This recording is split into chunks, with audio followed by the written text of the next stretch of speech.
Hi నమస్తే welcome to my YouTube channel free learning maths Telugu. ఈరోజు వీడియోలో మనం ఏపీ టెట్లో భాగంగా ప్రోగ్రెషన్స్ శ్రేణులకు సంబంధించి కంప్లీట్ కాన్సెప్ట్ చూద్దామండి. పూర్వం మనకి ఓల్డ్ టెక్స్ట్ బుక్లో మనకి శ్రేణులకు సంబంధించి 10th క్లాస్లో కంప్లీట్ సిలబస్ ఉండేది. కానీ లేటెస్ట్ టెక్స్ట్ బుక్స్ విషయానికి వచ్చేసరికి మనకి టెట్ సిలబస్లో ఇచ్చినటువంటి ఒక సిలబస్ని చూస్తే ఇక్కడ మనకి అర్థమెటిక్ ప్రోగ్రెషన్ అంటే అంకశ్రేణి గురించి, అలాగే పారామీటర్స్ ఆఫ్ అర్థమెటిక్ ప్రోగ్రెషన్, అంకశ్రేణిలో ఎన్నో పదం, అంకశ్రేణిలో ఎన్న పదాల మొత్తం, అదేవిధంగా జామెట్రికల్ ప్రోగ్రెషన్ గుణశ్రేణి గురించి, అదేవిధంగా గుణశ్రేణిలోని ఎన్నో పదం, ఇవి మనకి ఇచ్చినటువంటి టెట్ సిలబస్. అయితే ఇక్కడ ఉన్నటువంటి ఈ అర్థమెటిక్ ప్రోగ్రెషన్స్కి సంబంధించినటువంటి ఈ ఫస్ట్ 4 టాపిక్స్ కూడా మనకి ఉన్నటువంటి లేటెస్ట్ 10th క్లాస్ టెక్స్ట్ బుక్లో ఉన్నవి సిలబస్. కానీ చివరి 2 జామెట్రికల్ ప్రోగ్రెషన్కి సంబంధించినటువంటి కంప్లీట్ సిలబస్ అన్నీ కూడా ఇప్పుడు కొత్త టెక్స్ట్ బుక్లో ఇంటర్మీడియట్లో మనకి స్టార్ట్ అవుతుంది. కాబట్టి మనకి టెట్ ఎగ్జామినేషన్లో ఈ సిలబస్ ఇచ్చినందుకు దానికి రిలేటెడ్గా ఉండేటువంటి అన్ని బేసిక్ కాన్సెప్ట్లు ఇక్కడ నేను చెప్పడం జరుగుతుంది. దాంతోపాటు మనం డిఎస్సి బేస్లో కూడా ఇక్కడ నేను చెప్పేస్తాను. కంపల్సరీగా మనకి ఎగ్జామినేషన్లో ఇప్పుడు 16 మార్క్సే కాబట్టి మన కంటెంట్ 1 మార్క్ అయితే వచ్చే అవకాశం ఉన్న టాపిక్ ఇది. సో ఆల్జీబ్రా టాపిక్లో దాని గురించి కంప్లీట్ వీడియో చూద్దాం. ఈ వీడియో పూర్తిగా చూస్తే మీకు కొత్త టెక్స్ట్ బుక్లు, పాత టెక్స్ట్ బుక్లో ఉన్నటువంటి మన డిఎస్సికి సంబంధించినటువంటి కంటెంట్ సిలబస్ అంతా కూడా నేను ఈ వీడియోలో కవర్ చేయడం జరుగుతుంది. సో కంప్లీట్ వీడియో చూస్తే మీకు ప్రోగ్రెషన్ సంబంధించి ఎటువంటి డౌట్లు లేకుండా ఉంటుంది.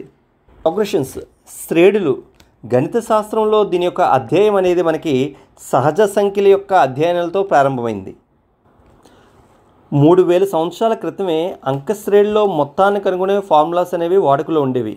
కానీ వాటికి సంబంధించి ఒక నిర్దిష్టమైన ఖచ్చితమైన సూత్రాన్ని మాత్రం మొట్టమొదటిసారిగా గ్రీక్ మ్యాథమెటిషియన్ అయినటువంటి ఆర్కిమెడిస్ చెప్పడం జరిగింది. ఇతన్ని ఫాదర్ ఆఫ్ మ్యాథమెటిక్స్ అని కూడా మనం చెప్పడం జరుగుతుంది. ఇతను సహజ సంఖ్యల వర్గాల మొత్తాన్ని అంటే some of squares of natural numbers గురించి చెప్పడం జరిగింది. అంటే ఇప్పుడు మనం ప్రజెంట్ వాడుతున్న ఫార్ములాని కాకుండా ఆర్కిమెడిక్స్ స్పైరల్ కాన్సెప్ట్ను ఉపయోగించుకొని దీని మీద ఫార్ములాస్ని ఫైండ్ చేయడం జరిగింది. అదేవిధంగా మన భారతీయ గణిత శాస్త్రవేత్త అయినటువంటి ఆర్యభట్ట కూడా తన గ్రంథమైనటువంటి ఆర్యభట్టీయంలో సహజ సంఖ్యల యొక్క వర్గాలు గణాలు మొత్తానికి సంబంధించినటువంటి ఫార్ములాస్ గురించి తెలపడం జరిగింది. ఆర్యభట్ట తన గ్రంథమైనటువంటి ఆర్యభట్టీయంలో ఒక అంకశ్రేణిలో ఏ పదంతోనైనా ప్రారంభించి ఎన్న పదాల వరకు గల మొత్తానికి కూడా సూత్రాన్ని అతను కనుగొనడం జరిగింది. ఇప్పుడు మనం ప్రోగ్రెషన్స్ గురించి తెలుసుకుందాం. దానికన్నా ముందు దాని బేసిక్ కాన్సెప్ట్ ఒకసారి చర్చించి తర్వాత మనం ప్రోగ్రెషన్లోకి వెళ్దాం. ముందుగా మనం సీక్వెన్స్ క్రమము అంటే ఏంటో చూద్దాం. అంటే ఏదైనా ఒక నియమాన్ని అనుసరించి ఒక క్రమ పద్ధతిలో అమర్చబడిన సంఖ్యల సముదాయాన్ని మనం ఏమంటాం అంటే సీక్వెన్స్ అంటాం. అంటే ఒక set of numbers that are arranged or defined according to any specific rule or logical rule. ఈ మాట గుర్తుపెట్టుకోండి.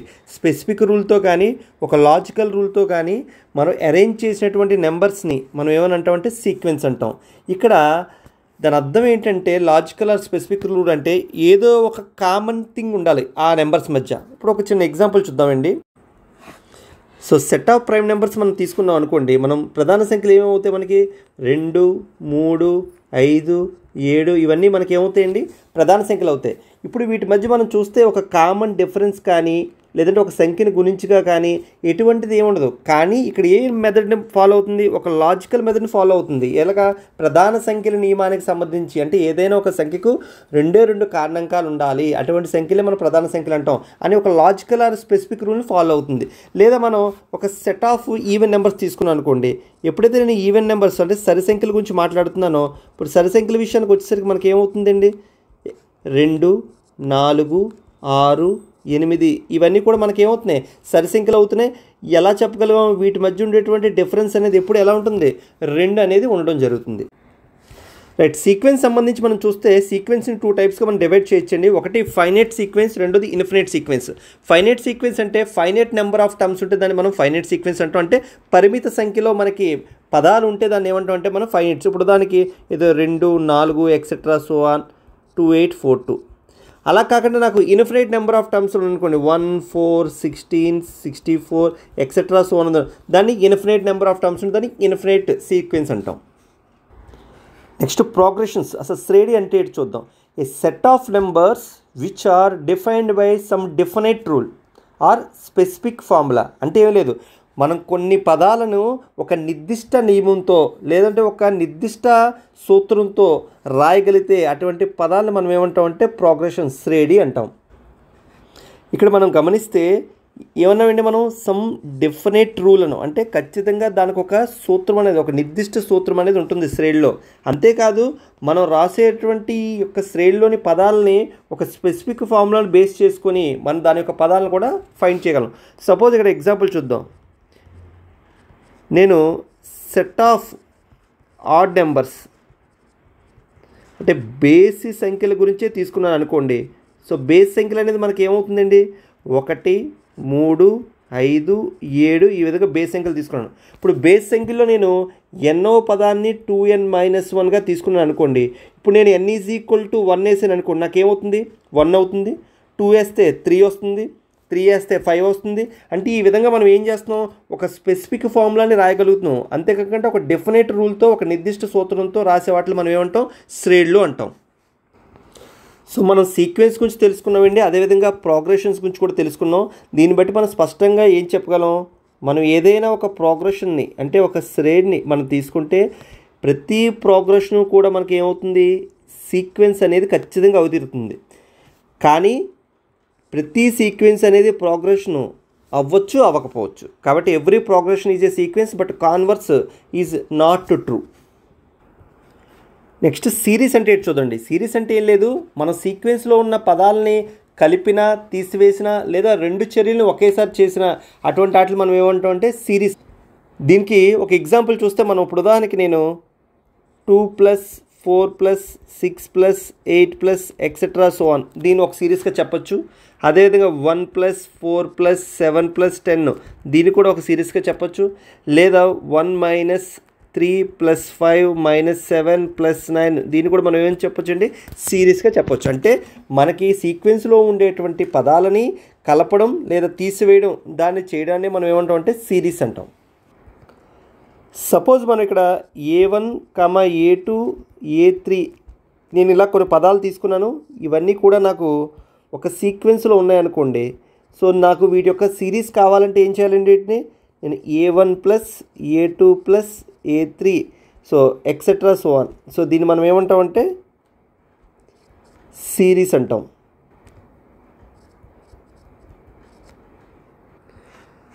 సో సిరీస్ విషయానికి వస్తే కూడా సిరీస్ కూడా 2 టైప్స్ అండి. ఒకటి finite series, 2 infinite series.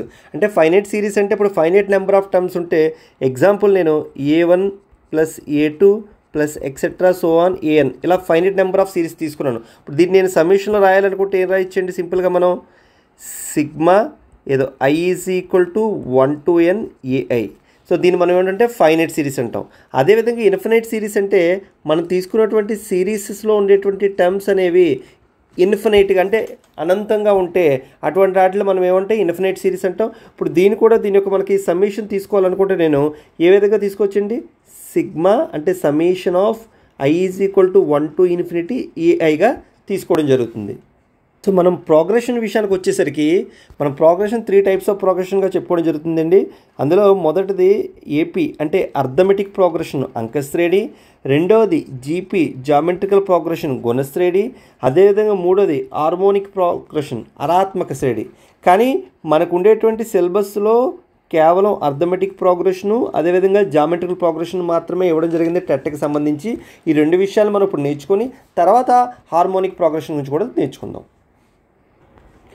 So మొదటగా మనం అర్థమెటిక్ ప్రోగ్రెషన్ అంకశ్రేణి అంటే ఏంటో తెలుసుకుందాం. ఇక్కడ నేను ఒక ఉదాహరణ తీసుకున్నానండి. ఈ ఎగ్జాంపుల్లో మీరు గమనిస్తే ఫస్ట్ ఏమన్నాను 1 3 5 7 9 అదేవిధంగా 2 4 6 8 10 ఎక్సెట్రా 5 8 11 14 ఎక్సెట్రా తీసుకున్నాం. ఇక్కడ మనం ఎగ్జాంపుల్లో చూస్తే ఇవన్నీ కూడా ఒక సీక్వెన్స్ అంటే ఒక క్రమంలో అమరి ఉండటాన్ని మనం గమనించాము.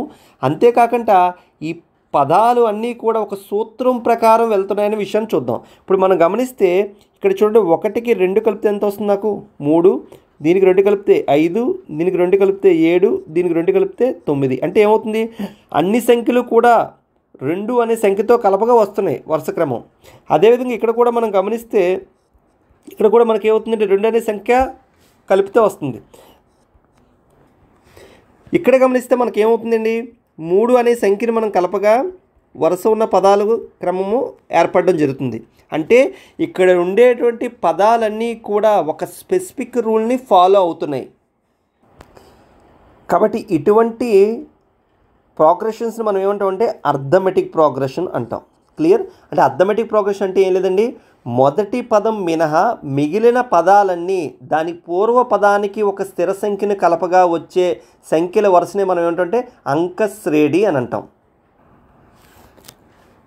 అర్థమెటిక్ ప్రోగ్రెషన్ అనగా ఒక లిస్ట్ ఆఫ్ నెంబర్స్ మనం తీసుకున్నప్పుడు each term is obtained by adding A fiction number to the preceding term except the first term.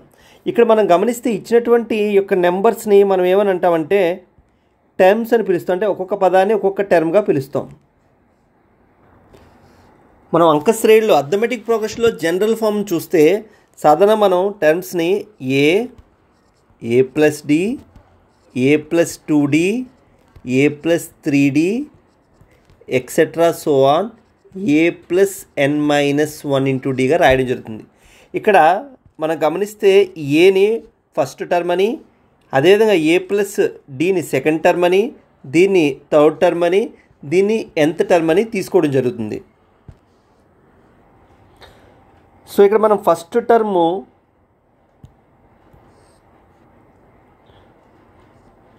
t1 is equal to ఏగా, అదేవిధంగా మనం సెకండ్ టర్మ్ని t2గా తీసుకోవడం జరుగుతుంది. ఇక్కడ మనకి చాలా చాలా ఇంపార్టెంటు, ఇక్కడ t2 మైనస్ t1 అనే వాల్యూని మనం ఏమంటుంటే డిఫరెన్స్, అంటే కామన్ డిఫరెన్స్, సామాన్య భేదము అంటాం. సో ఈ కామన్ డిఫరెన్స్ని మనం ఎలా ఫైండ్ చేస్తామంటే ఎప్పుడు కూడా గుర్తుపెట్టుకోండి, ఎప్పుడు ఈ కామన్ డిఫరెన్స్ మనం ఫైండ్ చేసినప్పుడు వెనక పదంలో నుంచి ముందు పదాన్ని సబ్ట్రాక్ట్ చేయాలి. అదేవిధంగా వెనక పదంలోంచి ముందు పదాన్ని మనం సబ్ట్రాక్ట్ చేయాలి. ఇక్కడ మనం కామన్ డిఫరెన్స్ వాల్యూని గమనిస్తే సపోజ్ ఇక్కడ నేను t2 minus t1 value find చేస్తే, లేదా t3 minus t2 value find చేస్తే, లేదా t4 మైనస్ t3 అంటే ముందు పదంలోంచి వెనక పదం ఎక్సెట్రా సో ఆన్ tn-1 మనం గమనిస్తే ఈ డిఫరెన్స్ అనేది ఎప్పుడూ కూడా ఈక్వల్గా ఉంటుంది. అలా ఈక్వల్గా ఉంటేనే మనం అర్థమెటిక్ ప్రోగ్రెషన్ అంటాం. దీన్ని నేను కామన్ డిఫరెన్స్ డీగా తీసుకోవడం జరుగుతుంది. అంతేకాకుండా ఇక్కడ నాకు nth టర్మ్ అంటే nవ పదం tn ఈజ్ ఈక్వల్ టు ఏమని తీసుకున్నాం మనం, ఏ ప్లస్ n-1 ఇంటూ డి అని తీసుకున్నాం. ఇక్కడ ఏ అనేది ఫస్ట్ టర్మ్ అవుతుంది, డి అనేది కామన్ డిఫరెన్స్ అవుతుంది, ఎన్ అనేది నెంబర్ ఆఫ్ టర్మ్స్ అంటే మనం తీసుకున్నటువంటి ఈ యొక్క అంకశ్రేణిలో ఎన్ని పదాలు ఉన్నాయో ఆ పదాల మొత్తాన్ని కూడా మనం అంటే nగా తీసుకోవడం జరుగుతుంది. ఇక్కడ మనం చాలా ఇంపార్టెంట్ విషయం అండి, ఈ కామన్ డిఫరెన్స్ అనేది మనకి పాజిటివ్ అయినా అవ్వచ్చు, లేదా నెగిటివ్ అయినా అవ్వచ్చు, లేదా జీరో అయినా అవ్వచ్చు. అంటే ఈ సామాన్య భేదం మనకి ధనాత్మకమైన అనవచ్చు, రుణాత్మకమైన అనవచ్చు, లేదా శూన్యమైన అవ్వచ్చు. మనం ఎప్పుడైతే ఈ అంకశ్రేణిలో పదాలు మనం రాసుకునేటప్పుడు పరిమిత పదాలు రాసినప్పుడు మాత్రం మనం దాని యొక్క ఎన్నో పదాన్ని చెప్పగలం. అలా కాకుండా అంకశ్రేణిలో పదాలు కూడా మనం అపరిమితంగా రాసుకోవచ్చు. అప్పుడు దాన్ని మనం ఏమంటుంటే ఇన్ఫినైట్ అర్థమెటిక్ ప్రోగ్రెషన్ అంటాం. ఇన్ఫినైట్ అర్థమెటిక్ ప్రోగ్రెషన్ అంటాం. ఇటువంటి పదాలకి మనం చివరి పదాన్ని స్పష్టంగా చెప్పలేము. ఒకసారి మన టెక్స్ట్ బుక్లో ఇచ్చినటువంటి ఎగ్జాంపుల్స్ చూద్దామండి. ఇక్కడ 3/2, 1/2, -1/2, -3/2 అనే ఒక క్రమాన్ని ఇచ్చాడు. ఇది ఎందులో ఉందని చెప్పాడండి, అర్థమెటిక్ ప్రోగ్రెషన్లో ఉందన్నాడు. అయితే దీని యొక్క మొదటి పదము మరియు సామాన్య భేదాన్ని కట్టమన్నాడు. మనకి స్పష్టంగా తెలుసు ఇచ్చిన దాంట్లో మొదటి టర్మ్ని అంటే మొదటి పదాన్ని ఎప్పుడు కూడా మనం ఫస్ట్ టర్మ్ అంటాం. దాన్ని సాధారణంగా ఏతో సూచించడం జరుగుతుంది. కాబట్టి ఏ ఈజ్ ఈక్వల్ టు ఎంత అవుతుందండి మనకి ఇక్కడ 3/2. నెక్స్ట్ అదేవిధంగా మళ్ళీ ఏమన్నాడు, సామాన్య భేదం అంటే కామన్ డిఫరెన్స్ ఫైండ్ చేయమన్నాడు. మనకు ముందే చెప్పుకున్నాం, ఎప్పుడైనా సరే కామన్ డిఫరెన్స్ మనం ఫైండ్ చేయాలంటే వెనక టర్మ్లో నుంచి ముందు టర్మ్ని మనం సబ్ట్రాక్ట్ చేయాలి, మైనస్ చేయాలి. ఇలా మీరు ఏ వరుస క్రమంలో ఏ రెండు పదాలు తీసుకున్నా వాటి యొక్క క్రమం ఎప్పుడూ ఒకలాగే ఉంటుంది. కాబట్టి నేను ఏం చేస్తానంటే 1/2 - 3/2, 1/2 - 3/2 అంటే మనకి ఎంత అవుతుందండి, ఎల్సిఎం 2 అవుతుంది. సో -1 - 3 అంటే -2 అవుతుంది. ఫైనల్ వాల్యూ ఎంత అవుతుంది నాకు -1. లేదా మీరు ఈ రెండు పదాలు తీసుకున్నా మీకు అదే ఆన్సర్ వస్తుంది. -3/2 మైనస్ ఆఫ్ మైనస్ అంటే +1/2. సో దీని వాల్యూ కూడా నాకు ఏమవుతుందండి -1 వస్తుంది. ఈ విధంగా మనం ఫస్ట్ టర్మ్ని కామన్ డిఫరెన్స్ని ఫైండ్ చేయగలం. అదేవిధంగా నెక్స్ట్ ఎగ్జాంపుల్ చూస్తే మనకి ఏమన్నాడంటే క్రింది వాళ్ళలో ఏవి అంక శ్రేణులు ఏర్పరుస్తాయి, ఒకవేళ అంక శ్రేణిలో ఏర్పరిస్తే వచ్చే తర్వాత రెండు పదాలు కూడా రాయమంటున్నారు. ఇక్కడ మనం గమనిస్తే అంక శ్రేణిలో ఏర్పడాలంటే ముందు మనం డిఫరెన్స్ అనేది చూడాలి.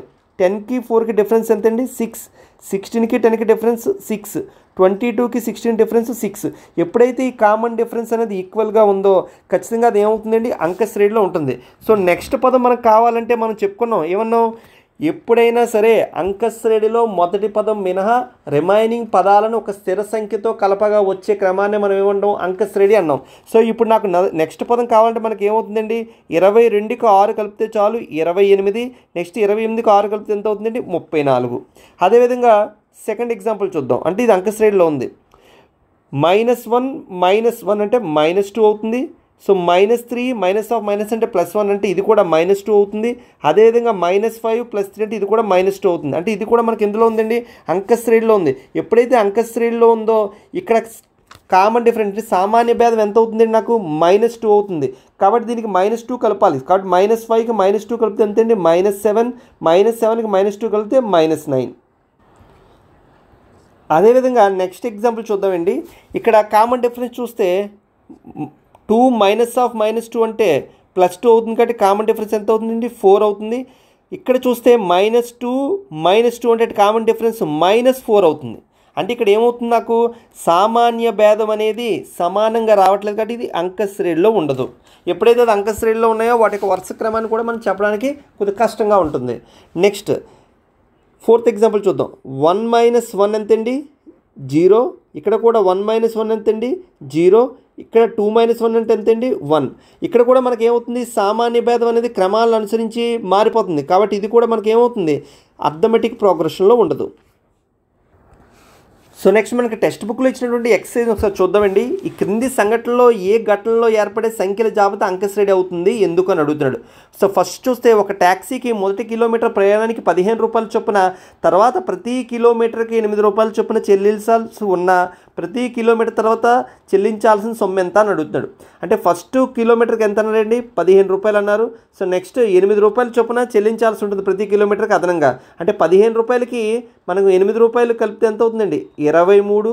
నెక్స్ట్ మళ్ళీ 8 రూపాయలు అంటే 31. అంటే ఇక్కడ ఏ క్రమంలో ఉన్నాయండి ఒక స్థిర సంఖ్య 8 అనే ఒక స్థిర సంఖ్యను మనం కలుపుతున్నాం కాబట్టి ఇది అంక శ్రేణిలో ఉంటుంది.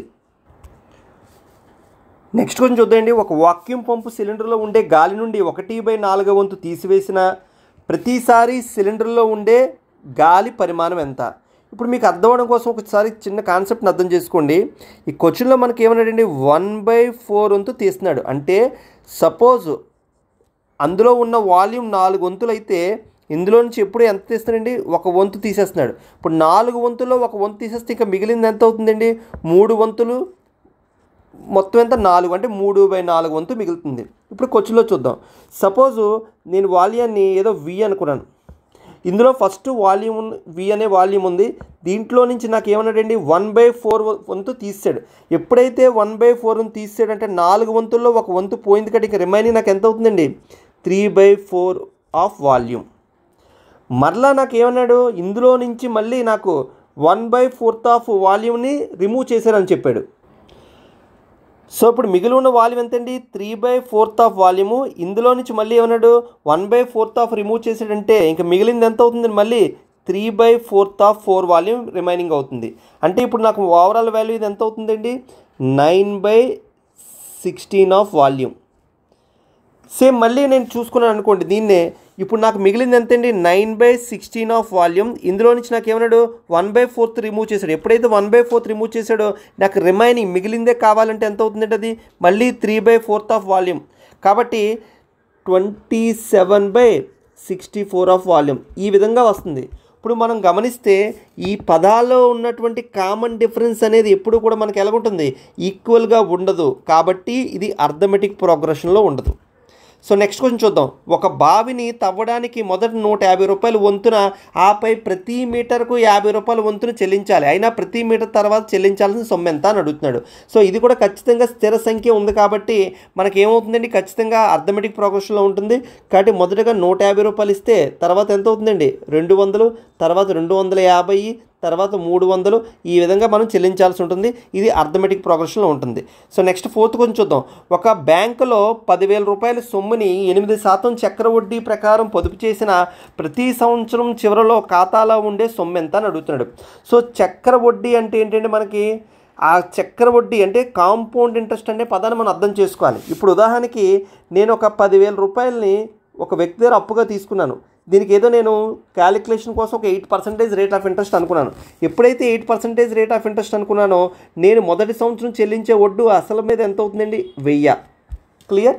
ఇప్పుడు నేను రెండో సంవత్సరం వచ్చేసరికి ఏమవుతుందంటే నాకు చక్ర వడ్డీలో అసలు ఎంత, నాకు 10,000 రూపాయలు, వడ్డీ ఎంతండి 1000 రూపాయలు, అసలు ప్లస్ వడ్డీ ఎంతండి 11,000 రూపాయలు. ఇప్పుడు నేను వడ్డీ చెల్లించాలి అంటే అసలుతో పాటు వడ్డీకి కూడా వడ్డీ చెల్లించాలి. సో 11,000 రూపాయలకి నేను చెల్లించే వడ్డీ ఎంత అవుతుందండి, 1100. సో మళ్ళీ ఇప్పుడు నేను మూడో సంవత్సరం వడ్డీ చెల్లించాలనుకోండి, ఇప్పుడు నా యొక్క అసలుతో పాటు వడ్డీ కూడా చెల్లించాలి. కాబట్టి ఇప్పుడు ఈ 11,000 రూపాయలు ప్లస్ ఈ 1100 అంటే 12,100 రూపాయలకి నేను వడ్డీ చెల్లించాలి. అంటే కాంపౌండ్ ఇంట్రెస్ట్ చక్ర వడ్డీ అంటే అసలుతో పాటు వడ్డీకి వడ్డీ చెల్లించే పద్ధతిని మనం ఏమంటామంటే కాంపౌండ్ ఇంట్రెస్ట్ అంటాం. నెక్స్ట్, సో ఇక్కడ మనకి స్పష్టంగా గమనిస్తే మొదటి సంవత్సరం అతనికి చెల్లించే వడ్డీ ఎంత అవుతుందండి, 10,000 రూపాయలు ఇంటూ అసలు ప్లస్ వడ్డీ అంటే 100 కాస్త 8% పెరగాలి. ఎందుకంటే మొత్తం సొమ్ము మనం మాట్లాడుతున్నాం కాబట్టి 108/100. మరి రెండో సంవత్సరం విషయానికి వచ్చేసరికి ఏమవుతుంది, మళ్ళీ ఈ 10,000/108 ఇంటూ 100 మీద వడ్డీ చెల్లించాలి కాబట్టి ఇంటూ మళ్ళీ 108/100.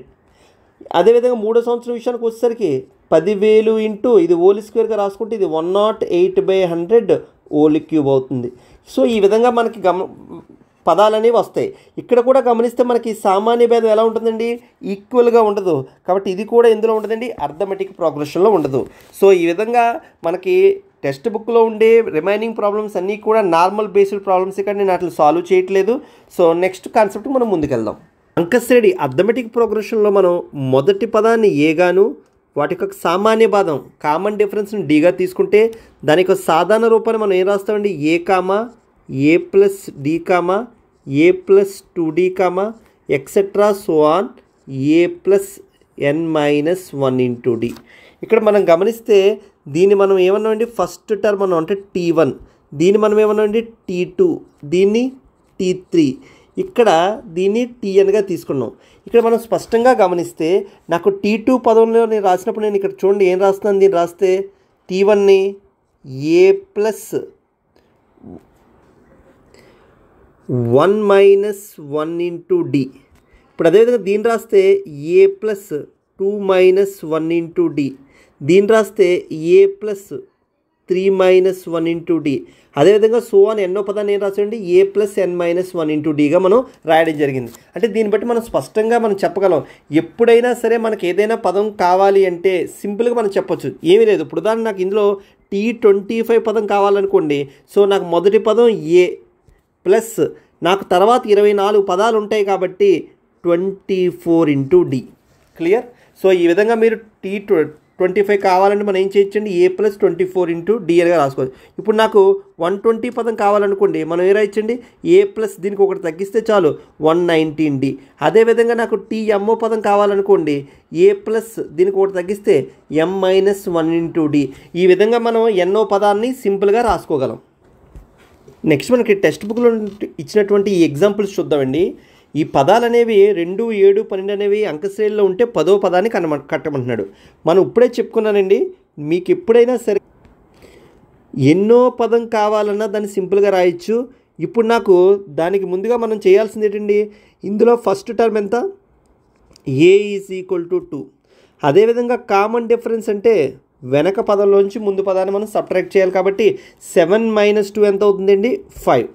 సో ఎప్పుడైతే నాకు మొదటి పదము కామన్ డిఫరెన్స్ తెలిసిందో నేను ఏ పదాన్నైనా ఈజీగా ఫైండ్ చేయగలం.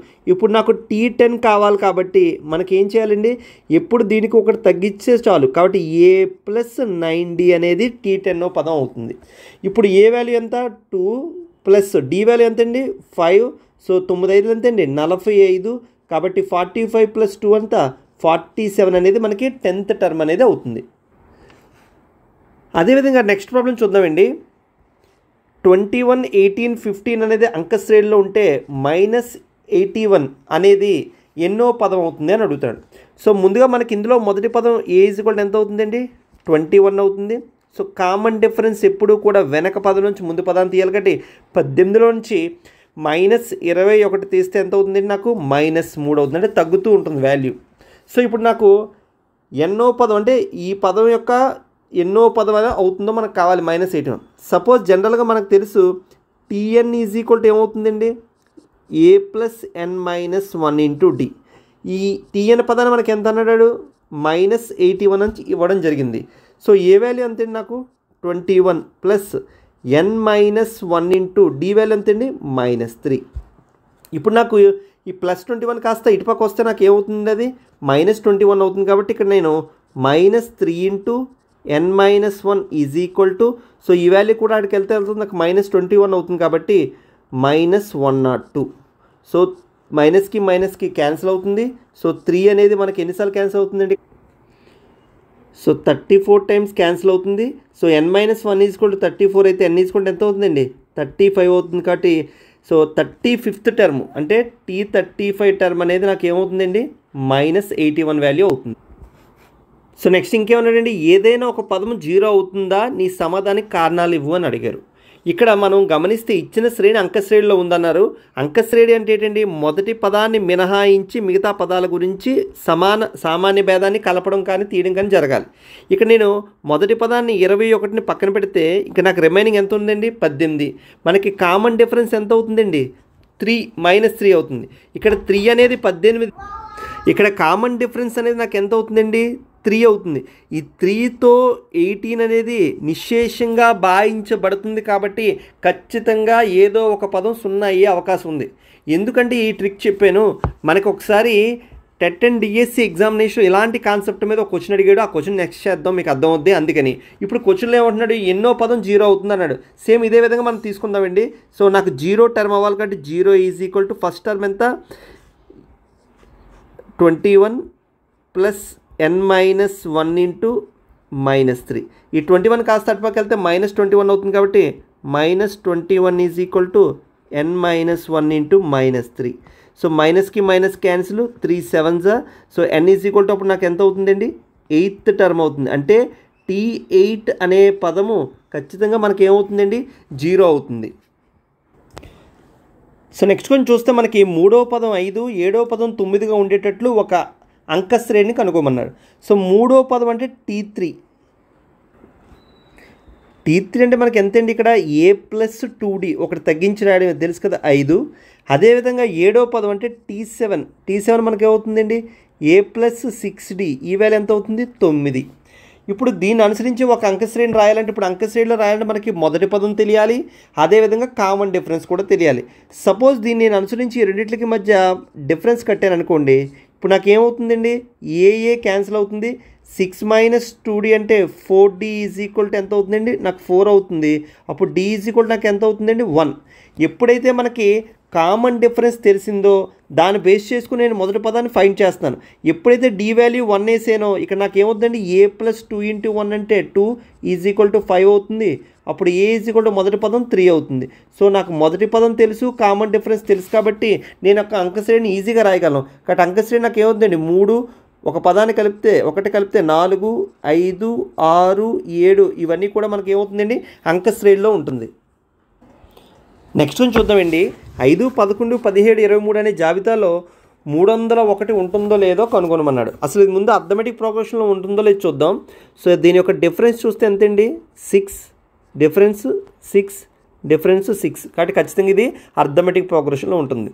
ఎప్పుడైతే అర్థమెటిక్ ప్రోగ్రెషన్లో ఉన్నప్పుడు ఇచ్చిన టర్ము అర్థమెటిక్ ప్రోగ్రెషన్ అంకశ్రేణిలో ఉంటుందో లేదో కనుక్కోవాలంటే ఇందాక ఒక లెక్క చెప్పిన ఒక చిన్న ట్రిక్ చెప్పాను. మొదటి పదాన్ని ఎప్పుడు మీరు మనం పక్కన పెడితే ఇక్కడ కామన్ డిఫరెన్స్ అనేది మనకు తెలిసింది. ఎప్పుడూ కూడా మనకు వచ్చే పదం ఎక్కడి నుంచి వస్తుంది? ఈ మొదటి పదానికి కామన్ డిఫరెన్స్ కలపగా వచ్చే పదమే కదా. ఇప్పుడు నాకు ఈ కామన్ డిఫరెన్స్ ఎంత అవుతుందండి? నాకు 6 అవుతుంది. ఇప్పుడు ఈ లెక్కను మనం ఆ basic concept definition of arithmetic progression నుంచి ఈజీగా సాల్వ్ చేయొచ్చు. చూడండి, మొదటి పదం మినహాయించి అన్నాడు. అంటే ఈ చివరి పదం ఎక్కడి నుంచి వస్తుంది? మొదటి పదాన్ని కలపగానే కదా వస్తుంది. కాబట్టి నేను 301లో నుంచి 5ని తీసేస్తున్నాను. ఎప్పుడైతే 301లో నుంచి నేను 5ని తీసానో నాకు ఎంత వస్తుందండి? 296. ఇప్పుడు చూడాలి, ఈ 296 అంటే ఏంటి? ప్రతి పదాన్ని 6 కలపగా చివరికి 296 కలిపితే వచ్చిన పదం. ఇప్పుడు ఈ డిఫరెన్స్ అనేది ఈ యొక్క కామన్ డిఫరెన్స్ వాల్యూతో నిశ్శేషంగా భాగించబడింది అనుకోండి, ఆ 301 అనే సంఖ్య ఇచ్చిన జాబితాలో ఉంటుంది. నిశ్శేషంగా భాగించబడలేదు అనుకోండి, ఇచ్చిన జాబితాలో ఉండదు. ఇప్పుడు 296ని సామాన్య భేదం 6 నిశ్శేషంగా భాగిస్తుందండి, నిశ్శేషంగా భాగించదు. కాబట్టి 301 అనే పదము ఈ జాబితాలో ఉండదు. చూసారా, చిన్న బేసిక్ కాన్సెప్ట్ నుంచి ఎంత ఈజీగా చేసాం. లేదంటే మనం జనరల్గా చేసుకోవాల్సి మనకు తెలుసు last term. Suppose last term L అనుకోండి, మనకి ఏమనుకుంటాం? a + n - 1 × d. సో దాన్ని బేస్ చేసుకుంటే మనకి 301 = ఏ వాల్యూ ఎంతండి? 5 + n - 1 × d ఎంత? 6. ఇప్పుడు 301లోంచి 5 తెస్తే ఎంత వస్తుందండి మీకు? 296. మళ్ళీ డివైడెడ్ బై 5. నేను చెప్పిన కాన్సెప్టే కదా. ఇప్పుడు ఇది ఏమవుతుంది? నాకు నాట్ ఏ ఇంటీజర్ అవుతుంది కాబట్టి, సో నాకు ఇంటీజర్ కాదు కాబట్టి నిశ్శేషంగా భాగించబడదు కాబట్టి 301 అనేది అందులో ఉండదు. సో ఇంత లెంతీ ప్రాసెస్ని కేవలం మనం బేసిక్ డెఫినేషన్ ఆఫ్ అర్థమెటిక్ ప్రోగ్రెషన్తో ఈజీగా సాల్వ్ చేసాం. సో నెక్స్ట్ ప్రాబ్లం ఏమనంటే 3తో భాగించబడే 2 అంకెల సంఖ్యలు ఎన్ని అని అడుగుతున్నాడు. ఇప్పుడు మనం గమనిస్తే 2 అంకెల సంఖ్య ఎక్కడి నుంచి స్టార్ట్ అవుతుందండి? మనకి 11 నుంచి స్టార్ట్ అయ్యి చివరి 2 అంకెల సంఖ్య ఎంత అవుతుందండి? 99 వరకు ఉంటుంది. కానీ ఇక్కడ కేవలం నాకు 3తో భాగించబడే సంఖ్యలే కావాలి. ఇందులో 3తో భాగించబడే మొదటి సంఖ్య ఏమవుతుంది? 12 అవుతుంది. తర్వాత 15, 18 ఇలా కౌంట్ చేసుకుంటూ పోతే మనకి సమయం అంతా వృధా అవుతుంది. సో చివరి పదం ఎంత అవుతుందండి? మనకి 99 అనేది కూడా 3తో నిశ్శేషంగా భాగించబడుతుంది. ఇప్పుడు నాకు మొత్తం ఎన్ని పదాలు ఉన్నాయో కావాలంటే నేను స్పష్టంగా చెప్పగలను. సో మొదటి టర్మ్ a = నాకు ఎంత అవుతుంది? 12 అవుతుంది. కామన్ డిఫరెన్స్ d = నాకు ఏమవుతుందండి? వెనక పదంలోంచి ముందు పదాన్ని తీస్తే చాలు. 15లోంచి 12 తీస్తే నాకు ఎంత అవుతుంది? 3 అవుతుంది. So last term, so t అన్నో పదం నాకు ఎంత అయిందండి? 99 అయింది. కాబట్టి మనకి స్పష్టంగా తెలుసు a + n - 1 లాస్ట్ టర్మ్ = ఎంత అండి? 99. సో మొదటి టర్మ్ 12 + n - 1 × 3 = 99. ఇప్పుడు దీని కాస్త నేను సాల్వ్ చేస్తే n - 1 × 3 ఈ యొక్క 12 కాస్త అటుపక్క వెళ్తే ఏమవుతుంది? నాకు మైనస్ అవుతుంది. కాబట్టి 99లో నుంచి 12 తీస్తే నాకు ఎంత అవుతుంది? 87. ఇప్పుడు దీని కాస్త నేను 3తో డివైడ్ చేశాను అనుకోండి. సో 3 × 6, 3 × 9 27. సో n = నాకు ఎంత అవుతుంది? 29 + 1 అంటే 30 టర్మ్స్. అంటే 2 డిజిట్స్ అంటే 2 అంకెల సంఖ్యలు మొత్తం 3తో భాగించబడే సంఖ్యలు ఎన్ని వచ్చాయి? నాకు 30 సంఖ్యలు వచ్చాయి. లేదు, ఇదే క్వశ్చన్ ఒక ట్రిక్కీగా చేయాలంటే ఒక చిన్న ట్రిక్ చెప్తున్నానండి. మనకి 2 డిజిట్ అన్నాడు కాబట్టి ఫస్ట్ 2 డిజిట్ నెంబర్ మీ ఇష్టం. 10, 11 ఏదో రాసుకోండి. 10 ఫస్ట్ 2 డిజిట్ నెంబర్ కదా.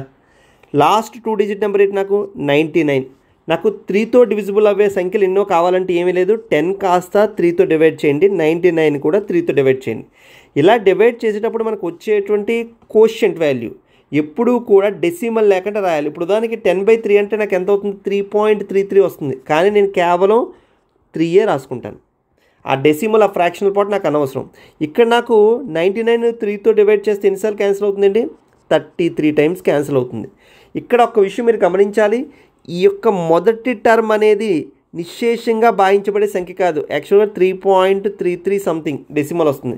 కానీ డెసిమల్ పార్ట్ రిమూవ్ చేసేయండి. దీనికి డిఫరెన్స్ కట్టండి. వచ్చే ఆన్సర్ ఎంతండి? 30. అదే మీ ఆన్సర్. లేదా ఇప్పుడు ఇంకో ట్రిక్ చెప్తున్నాను. సపోజ్ ఇక్కడ నేను 2 డిజిట్తో ఫస్ట్ డివిజిబుల్ అయ్యే సంఖ్య 12 అనుకున్నాను, లాస్ట్ డివిజిబుల్ అయ్యే సంఖ్య 99 అనుకున్నాను. ఇప్పుడు మనకేం లేదు, 3ని ఎన్నిసార్లు పోతుందండి? ఇది 4 టైమ్స్ పోతుంది. ఇది ఎన్నిసార్లు పోతుంది? 33 టైమ్స్ పోతుంది. డిఫరెన్స్ ఎంతండి? 29. కానీ ఆన్సర్ 29 కాదు. ఇక్కడ ఎప్పుడైతే డెసిమల్లో కాకుండా నిశ్శేషంగా భాగించబడుతుందో అంటే దాని అర్థం ఏంటి? ఇక్కడ మనం తీసుకున్న సంఖ్య కూడా 3తో భాగించబడేదే. కానీ మనం ఎప్పుడైతే డివిజన్ చేస్తామో దాన్ని ఏం చేస్తున్నాను? డిఫరెన్స్లో రిమూవ్ చేస్తున్నాను. కాబట్టి ఆ సంఖ్యని కలపాలి. 29 + 1 = 30. ఈ విధంగా అయినా మీరు సింపుల్గా చేసుకోవచ్చు. సో అర్థమెటిక్ ప్రోగ్రెషన్ సంబంధించినటువంటి కాన్సెప్ట్ని ఇక్కడ నేను ట్రిక్కీగా వేయడం జరిగింది. నెక్స్ట్ వన్ చూద్దామండి. మనకి ఒక అంకశ్రేణి ఇచ్చాడు, చివరి నుండి 11వ పదం ఎంత కనుక్కోమంటున్నాడు. ఇప్పుడు మనకి చివరి నుంచి అండి, మొదటి నుంచి కాదు, కాబట్టి చివరి నుంచి 11వ పదం మనకు కావాలంటే ఈ లెక్కను మనం ఈజీగా 2 విధాలుగా చేయొచ్చు. ఒకటి జనరల్గా మనం చేసేది ఏంటంటే మొత్తం ఎన్ని పదాలో మనం ఫైండ్ చేసి మొదటి నుంచి అది ఎన్నో పదమో కనుక్కుంటే మన సొల్యూషన్ సాల్వ్. లేదా అంకశ్రేణి ముందు నుంచి రాసినా వెనక నుంచి రాసినా అది అంకశ్రేణిలోనే ఉంటుంది, కానీ కామన్ డిఫరెన్స్ కాస్త ప్లస్ కాస్త మైనస్ అవ్వచ్చు. ఇప్పుడు ఫస్ట్ మెథడ్లో చూద్దాం. సో ఫస్ట్ మెథడ్లో మనం గమనిస్తే మన యొక్క మొదటి పదం ఎంత అవుతుందండి? 10. కామన్ డిఫరెన్స్ ఎంత అవుతుందండి? నాకు -3 అవుతుంది. ఇప్పుడు నాకు చివరి పదం ఎంత ఇచ్చాడు? -62 ఇచ్చాడు. అంటే లాస్ట్ టర్మ్ L = -62. సో మనకు స్పష్టంగా తెలుసు లాస్ట్ టర్మ్ అంటే A + n - 1 × D = -62. అంటే మొత్తం ఎన్ని పదాలున్నాయో నేను ఫైండ్ చేస్తున్నాను.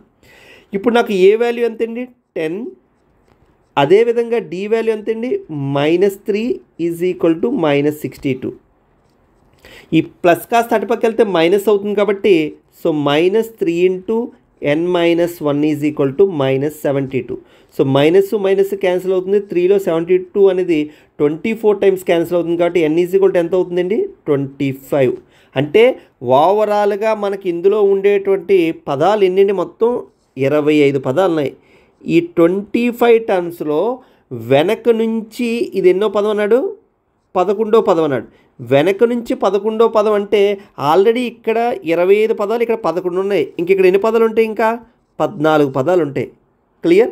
ఇప్పుడు నాకు ఏం కావాలి? ఈ యొక్క 11వ పదం కావాలి కాబట్టి 14 ఒకటి కలిపితే ఎంత అవుతుందండి? 15. అంటే ఇప్పుడు నేను ఫైండ్ చేయాల్సిన వాల్యూ ఎంతండి? T15.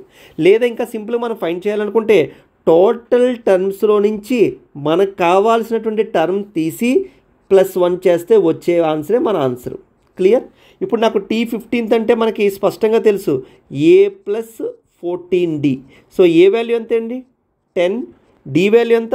-3. నేను డైరెక్ట్గా సబ్స్టిట్యూట్ చేస్తాను కాబట్టి -42. సో ఫైనల్గా మన ఆన్సర్ ఏమవుతుందండి? -32 అనేది మనకు కావాల్సినటువంటి టర్మ్. ఇప్పుడు సెకండ్ మెథడ్ చూద్దాం. సో సెకండ్ మెథడ్ విషయానికి వచ్చేసరికి ఇప్పుడు నాకు ఇచ్చినటువంటి పదాలు ఏంటండి? ఇక్కడ 10, 7, 4 ఎక్సెట్రా సో ఆన్ -62 అనేది అంకశ్రేణిలో ఉంది. ఇక్కడ మనం గమనిస్తే ఈ అంకశ్రేణి ఎలా ఏర్పడింది? ప్రతి పదంలో నుంచి -3 తీస్తే వచ్చేదే అంకశ్రేణి. అంటే ఈ విధంగా మనం చూస్తే ఇప్పుడు -62కి ముందున్న పదం మనకి ఏమవుతుంది? ఈ ముందు పదంలో నుంచి -3 తీసుంటే ఈ పదం వచ్చి ఉండాలి. ఈ లెక్క ప్రకారం ఇప్పుడు ఈ ముందు పదం మనకి ఏమవుతుందండి? -59. క్లియర్? ఇప్పుడు అంకశ్రేణిలో పదాలు నేను రివర్స్లో రాసిన అది ఇందులో ఉంటుంది, అంకశ్రేణిలోనే ఉంటుంది కాబట్టి ఇప్పుడు నేను దీన్నే రాస్తున్నా రివర్స్లో. -62 -59 ఎక్సెట్రా సో ఆన్ 4, 7, 10 మనకి ఎందులో ఉంటుందండి? అర్థమెటిక్ ప్రోగ్రెషన్లో ఉంటుంది. ఇప్పుడు వెనక నుంచి అంటే నేను వెనక నుంచి రాశాను కాబట్టి ఇక్కడ నుంచి నాకు ఎన్నో టర్మ్ కావాలి? 11th టర్మ్ కావాలి. ఇప్పుడు 11th టర్మ్ కావాలంటే మనకి స్పష్టంగా తెలిసి ఏం కట్టుకోవాలి? T11 అంటే A + 10D. క్లియర్? ఎప్పుడైతే T11 అంటే A + 10D అయిందో ఇక్కడ ఏ వాల్యూ మనకి ఎంతండి? ఇచ్చిన దాని ప్రకారం ఇది -62. నెక్స్ట్ కామన్ డిఫరెన్స్ చూడాలి. ఇక్కడ నాకు ఏమైంది? కామన్ డిఫరెన్స్ ఇలా తీసాను కాబట్టి -3 అయింది. ఇప్పుడు కామన్ డిఫరెన్స్ ఏమవుతుంది? నాకు +3 అవుతుంది. కాబట్టి 10 × 3 -60లోంచి 30 తీస్తే నాకు ఏమవుతుందండి? -32 వస్తుంది. మనకి ఏదైతే గతంలో వచ్చిందో అదే ఆన్సర్ ఇక్కడ కూడా వస్తుంది. సో ఈ విధంగా ఈ క్వశ్చన్ని మనం ఏ విధంగా అయినా చేసుకోవచ్చు. సో నెక్స్ట్ వన్ చూద్దామండి. 1000 రూపాయలకి సంవత్సరానికి 8% భార వడ్డీ ప్రకారము ప్రతి సంవత్సరానికి అయ్యే వడ్డీని కనుగొనము. ఈ వడ్డీల జాబితా ఒక అంకశ్రేణి అవుతుందా? ఒకవేళ అంకశ్రేణి అయితే 30వ సంవత్సరం చివర అయ్యే వడ్డీని కనుగొనము. ఈ కాన్సెప్ట్ని మీరు కరెక్ట్గా అర్థం చేసుకోగలిగితే సింపుల్ ఇంట్రెస్ట్కి సంబంధించినటువంటి లాజిక్ కూడా ఇక్కడే మనకు కనబడుతుంది బారు వడ్డీకి సంబంధించి. మరో విషయం చెప్పాలంటే బారు వడ్డీ అంటే ఇది కాదండి, మన యొక్క అంకశ్రేణే బారు వడ్డీ. మన యొక్క గుణశ్రేడే చక్రవడ్డీ. అయిపోయింది ట్రిక్. చూసారా, మనం నేర్చుకున్నటువంటి ప్యూర్ మ్యాథ్స్కి సంబంధించినటువంటి కాన్సెప్ట్ని మళ్ళీ మనం అర్థమెటిక్, సో అంకగణితంలో కూడా మనం వాడటం జరుగుతుంది. ఇప్పుడు అసలు బారు వడ్డీ అంటే ఏంటి? జనరల్గా ఎల్లప్పుడూ అసలు మీద మాత్రమే వడ్డీని చెల్లిస్తాం. ఇప్పుడు ఒక చిన్న ఎగ్జాంపుల్ తీసుకున్నాం. సపోజ్ నేను ఒక వ్యక్తి దగ్గర ఒక 10,000 రూపాయలు అప్పు తీసుకున్నాను. దీనికి ఏదో రేట్ ఆఫ్ ఇంట్రెస్ట్ 10% అనుకున్నాను అనుకోండి. సో మొదటి సంవత్సరం వడ్డీ ఎంత అవుతుందండి? నాకు 1000. రెండో సంవత్సరం కూడా ఎంతండి? 1000. మూడో సంవత్సరం కూడా ఎంతండి? 1000. నాలుగో సంవత్సరం కూడా ఎంతండి? 1000. అంటే ఎప్పుడూ కూడా మనం వడ్డీని దేని మీద లెక్కిస్తాం? అసలు మీదే లెక్కిస్తాం. అలా అసలు మీద లెక్కించే దాన్నే మనం ఏమంటాం అంటే బారు వడ్డీ అంటాం. ఇప్పుడు మనం చూడగానే చెప్పొచ్చు, అసలుకి ప్రతి సంవత్సరం నువ్వు కలిపేటటువంటి వడ్డీ ఎలా ఉంటుంది? సమానంగా ఉంటుంది. ఎప్పుడైతే నువ్వు ఒకే వాల్యూని ఇక్కడ కలుపుతున్నావో అది ఏమవుతుందండి నీకు? స్పష్టంగా అది అంకగణితం అని అర్థమెటిక్ ప్రోగ్రెషన్ అంక శ్రేణిలో ఉందని మనం స్పష్టంగా చెప్పగలుగుతున్నాం. ఇప్పుడు ఇచ్చిన లెక్కలోకి వెళ్తాం. ఇప్పుడు నా అసలు ఎంత అన్నాడండి? 1000 రూపాయలు. ఈ అసలే నాకు వచ్చేటటువంటి ఏంటండి? మొదటి టర్మ్, ఫస్ట్ టర్మ్ అనుకుంటున్నాను. నెక్స్ట్ 8% వడ్డీ. 1000 రూపాయల్లో 8% వడ్డీ అంటే ఎంతండి? చాలా సింపుల్. 10% అంటే 100. సో 8% అంటే మనకి ఎంత అవుతుందండి? 80 రూపీస్. అంటే ఇప్పుడు నాకు దీనికి నేను వడ్డీ ఎంత కలపాలండి? 80 రూపాయలు కలపాలి. సో అసలుకు 80 రూపాయలు కలిపితే నాకు ఎంత అవుతుందండి? 1080. సో నెక్స్ట్ ఇయర్ కూడా మళ్ళీ వడ్డీ ఎంత అవుతుందండి? 80 రూపాయలు. ఎందుకు? వడ్డీ ఎప్పుడు కూడా మనం అసలు మీద లెక్కిస్తాం. కాబట్టి ఇప్పుడు దీనికి మొత్తం వాల్యూ 1080కి 80 కలిపితే మనకి ఎంత అవుతుందండి? 1160. అంటే ఈ విధంగా మనకి టర్మ్స్ అనేవి రావడం జరుగుతుంది. సో ఇప్పుడు మనకు క్వశ్చన్లు అడుగుతాం, ఈ వడ్డీల జాబితాలో అంక శ్రేణి అవుతుందా అని అడుగుతున్నాడు. స్పష్టంగా వడ్డీల గురించే మాట్లాడే కాబట్టి మొదటి సంవత్సరం ఎంత అవుతుందండి? 80. రెండో సంవత్సరం ఎంతండి? 160. మూడో సంవత్సరం ఎంతండి? 240. అంటే ఖచ్చితంగా ఎలా ఉన్నాయి? అంక శ్రేణిలో ఉంటుంది కాబట్టి ఇవి అంక శ్రేణి అవుతుంది. క్లియర్? నెక్స్ట్ ప్రతి సంవత్సరం అయ్యే వడ్డీ కనుక్కోమన్నాడు కాబట్టి ప్రతి సంవత్సరం అయ్యే వడ్డీ ఎంత అవుతుంది? 80 రూపాయలు. నెక్స్ట్ ఒకవేళ అంక శ్రేణిలో అయితే 30వ సంవత్సరం చివరన అయ్యే వడ్డీ ఎంత? చాలా సింపుల్. 30వ సంవత్సరం చివరన అంటే మనకి ఏం కావాలి? T30 టర్మ్ కావాలి. సో T30 టర్మ్ అంటే మనకి ఏం తెలుసు? A + 29 × D. ఇక్కడ ఇచ్చిన క్వశ్చన్ ప్రకారం మనం ఏ అంటే మన యొక్క ఫస్ట్ టర్మ్. ఇక్కడ మనం వడ్డీల గురించే మాట్లాడుతున్నాం కాబట్టి మన ఫస్ట్ టర్మ్ ఎంతండి? 80 రూపాయలు ప్లస్ 29 కామన్ డిఫరెన్సే కదా మనకు కావాలి. ఇది కూడా ఎంత? 80. అంటే ఓవరాల్గా మనకి 80 కామన్ వస్తే 30 × 80 అవుతుంది. కాబట్టి 2400 అనేది మన ఆన్సర్ అవుతుంది.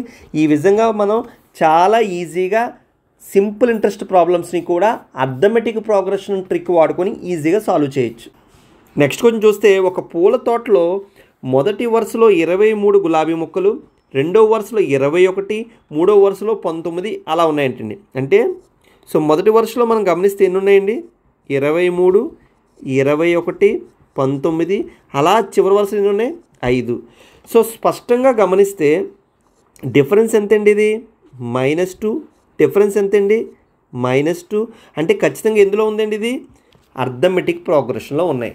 అయితే ఆ తోటలో ఎన్ని వరుసలో కలవు అని అడుగుతున్నాడు. సో అంటే దాని అర్థం ఏంటి? మనకు ఉండేటువంటి ఈ పూల వరుసలు అన్నింటినీ ఈ విధంగా పేర్చడం జరుగుతుంది. ఇదొక వరుస, ఇదొక వరుస, ఇదొక వరుస, ఇలాగ ఎన్ని వరుసలు ఉన్నాయని అడుగుతాడు. చాలా సింపుల్గా చెప్పొచ్చు. మనకి టోటల్ నెంబర్ ఆఫ్ టర్మ్స్ ఎన్నైతే ఉన్నాయో ఈ యొక్క అర్థమెటిక్ ప్రోగ్రెషన్లో అన్నే వరుసలు ఉంటాయి. కాబట్టి మనకి ఫస్ట్ టర్మ్ ఎంత అవుతుందండి? A = 23. కామన్ డిఫరెన్స్ ఎంత అవుతుందండి? -2. సో లాస్ట్ టర్మ్ ఎంత అవుతుందండి? నాకు 5 అవుతుంది. So A + n-1 × D is equal to A + n-1 × D is equal to ఎంత అవుతుందండి? నాకు 5 అవుతుంది. So 23 + n-1 × -2 is equal to 5. So ఇది కాస్త నాకు అటుపక్క వెళ్తే n-1 × -2 ఈజ్ ఈక్వల్ టు 5 - 23 అంటే -18, మైనస్ క్యాన్సిల్. సో 9 టైమ్స్ అవుతుంది. So n is equal to ఏమవుతుంది? 9 + 1 అంటే 10. అంటే ఓవరాల్గా ఆ తోటలో ఎన్ని వరుసలు ఉన్నాయండి?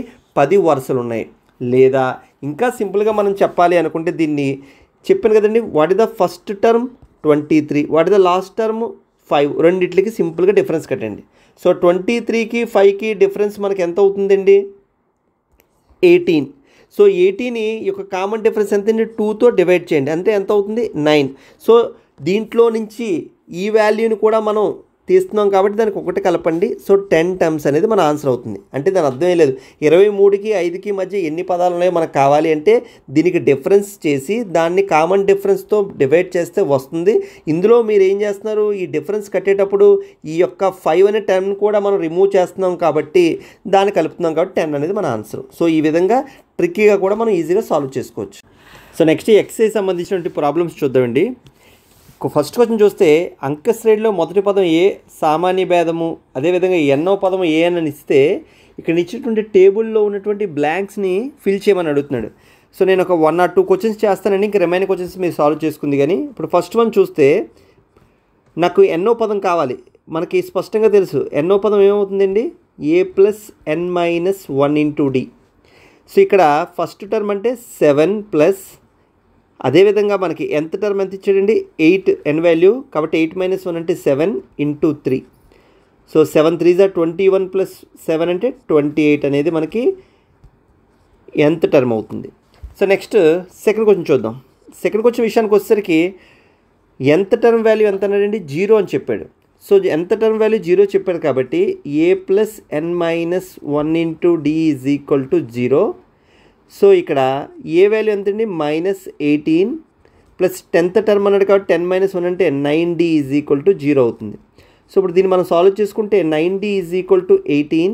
సో d = మనకి ఎంత అవుతుందండి 2 అవుతుంది. సో ఈ విధంగా మీరు రిమైనింగ్ ప్రాబ్లమ్స్ని కూడా ఈజీగా మీరు సాల్వ్ చేయగలరు. సో నెక్స్ట్ క్వశ్చన్ విషయానికి వచ్చేసరికి ఒక అర్థమెటిక్ ప్రోగ్రెషన్ ఇచ్చి దాంట్లో 13th పదం అడుగుతున్నాడు, అంటే 30వ పదం అడుగుతున్నాడు.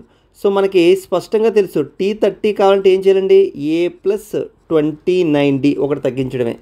సో ఇక్కడ మనకి ఏ వాల్యూ ఎంతండి 10 + 29 నాకు d వాల్యూ కావాలి. సో d వాల్యూ అంటే 7 - 10 అంటే ఎంత అవుతుందండి -3. సో దీన్ని మనం క్యాలిక్యులేట్ చేసుకుంటే 10 - 87 ఇది కాస్త ఎంత అవుతుందండి -77 అవుతుంది. సో ఆప్షన్ 3 అనేది మన ఆన్సర్ అవుతుంది. సో అదేవిధంగా నెక్స్ట్ క్వశ్చన్ ఇచ్చాడండి 11th టర్మ్ ఫైండ్ చేయమన్నాడు. సో మీరు సాల్వ్ చేయగలరు ఈ క్వశ్చన్ని. నెక్స్ట్ క్వశ్చన్ చూస్తే క్రింద ఈ బాక్స్లో ఇవ్వబడినవన్నీ కూడా అంకశ్రేణిలో ఉన్నాయంటండి, అందులో లోపించిన పదాలను మనం కనుగొనమంటున్నాడు. చాలా సింపుల్ కాన్సెప్ట్తో దీన్ని మనం ఫైండ్ చేయొచ్చు. సాధారణంగా అర్థమెటిక్ ప్రోగ్రెషన్కి సంబంధించి బేసిక్ డెఫినిషన్ మొదటి పదం మినహా రిమైనింగ్ అన్ని పదాలను ఒక స్థిర సంఖ్యని కలపడం కానీ తీసివేయడం కానీ చేయగా వచ్చేదే అంకశ్రేణి. సో ఇక్కడ మనం గమనిస్తే ఈ ఫస్ట్ టర్మ్కి లాస్ట్ టర్మ్కి ఉన్నటువంటి డిఫరెన్స్ ఫైండ్ చేయండి. ఎంతండి డిఫరెన్స్ 26 నుంచి 2 తీస్తే 24. క్లియర్.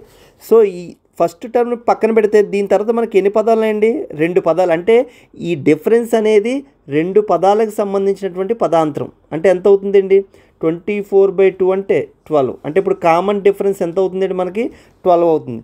ఎప్పుడైతే కామన్ డిఫరెన్స్ మనకు తెలిసిందో 2కి 12 కలిపితే ఎంతండి 14, 14 12 కలిపితే 26. సో ఈ విధంగా మనం సింపుల్గా సాల్వ్ చేసుకోవచ్చు.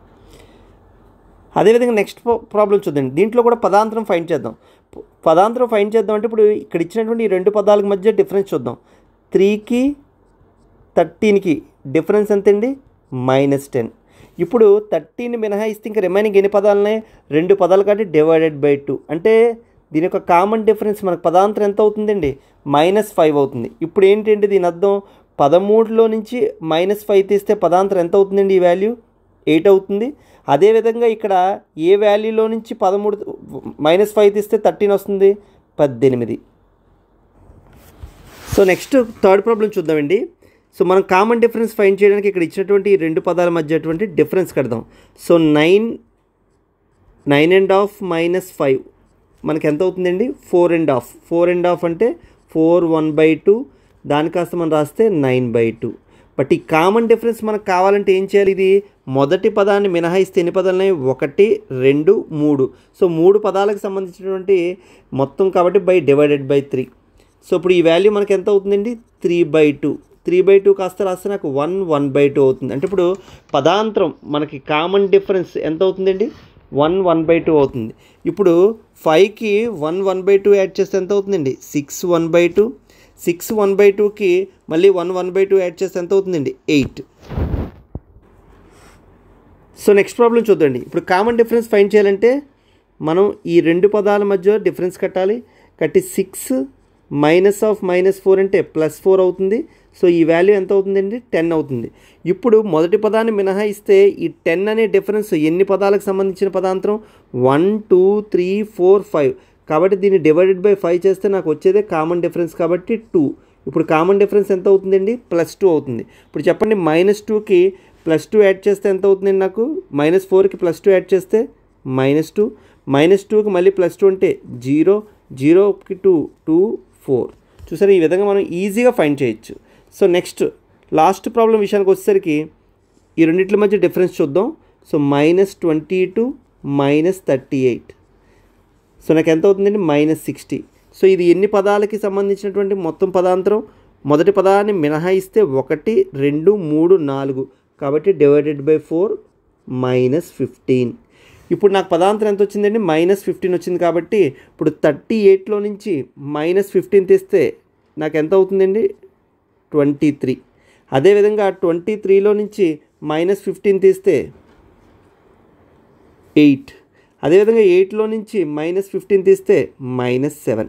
సో ఈ విధంగా మనం పదాంతరాలని ఈజీగా ఫైండ్ చేస్తూ తద్వారా మనకు అర్థమెటిక్ ప్రోగ్రెషన్లో ఉన్నటువంటి రిమైనింగ్ టర్మ్స్ని కూడా మనం ఈజీగా ఫైండ్ చేయొచ్చు. ఈ ట్రిక్ అనేది మీకు చాలా బాగా ఉపయోగపడుతుంది ఎగ్జామినేషన్లో. సో ఇందులో మనకి ముందు టర్మ్ కూడా కావాలి కాబట్టి సో ఏ వాల్యూ నుంచి -15 తీస్తే 38 వస్తుందండి మనకి 53.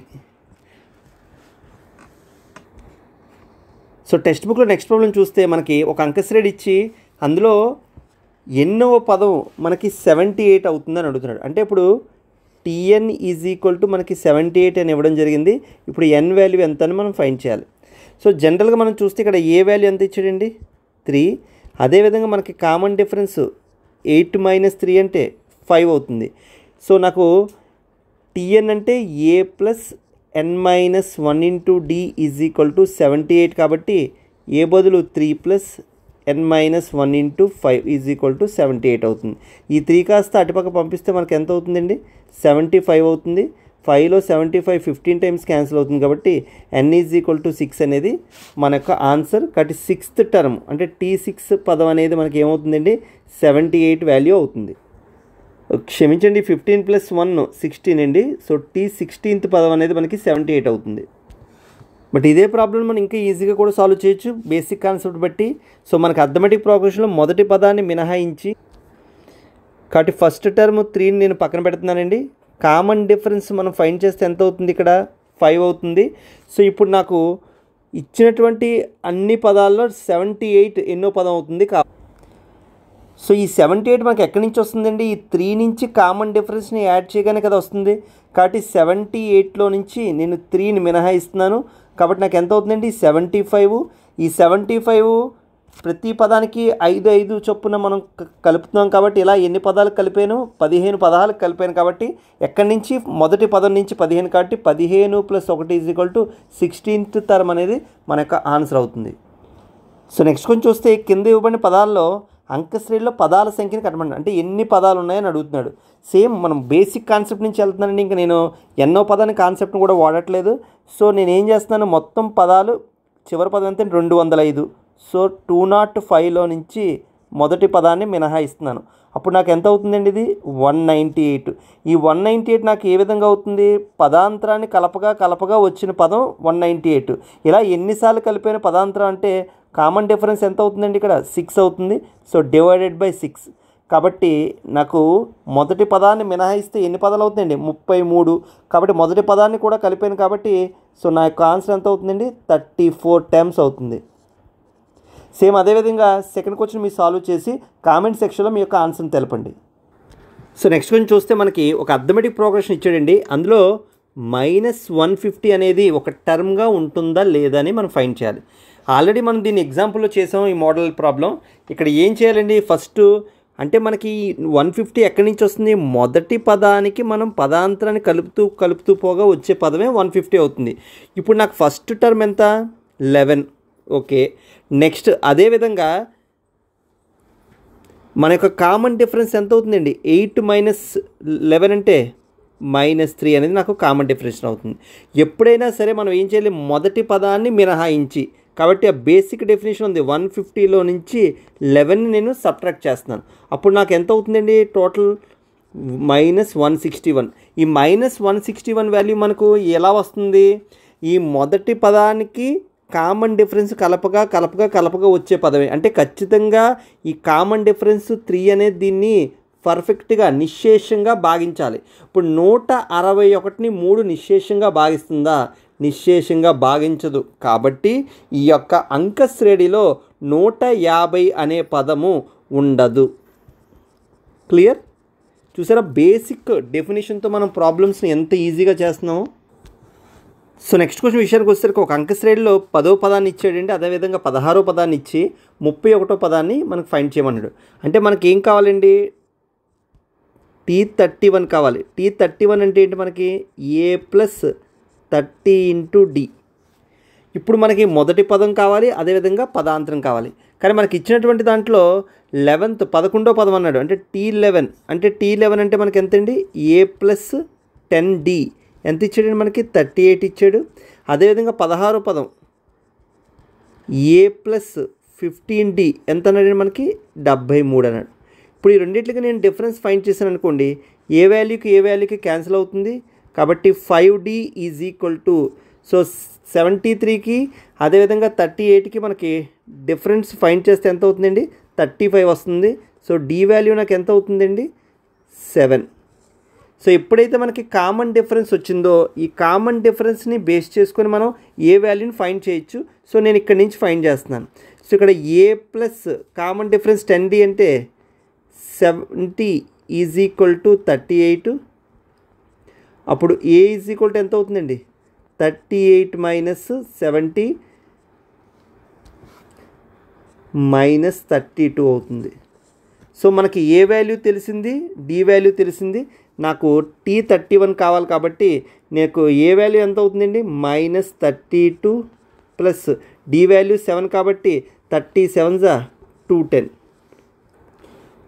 సో ఈ వాల్యూ క్యాలిక్యులేట్ చేసుకుంటే మనకి ఎంత అవుతుందండి? 178 అవుతుంది. సో నాకు కావాల్సినటువంటి ఆన్సర్ ఇది. సో ఇక్కడ నుంచి మనం ఈ ప్రాబ్లమ్స్ని ఇంకొంచెం సింపుల్గా సాల్వ్ చేయడం కోసం ఒక చిన్న టెక్నిక్ చెప్తున్నానండి.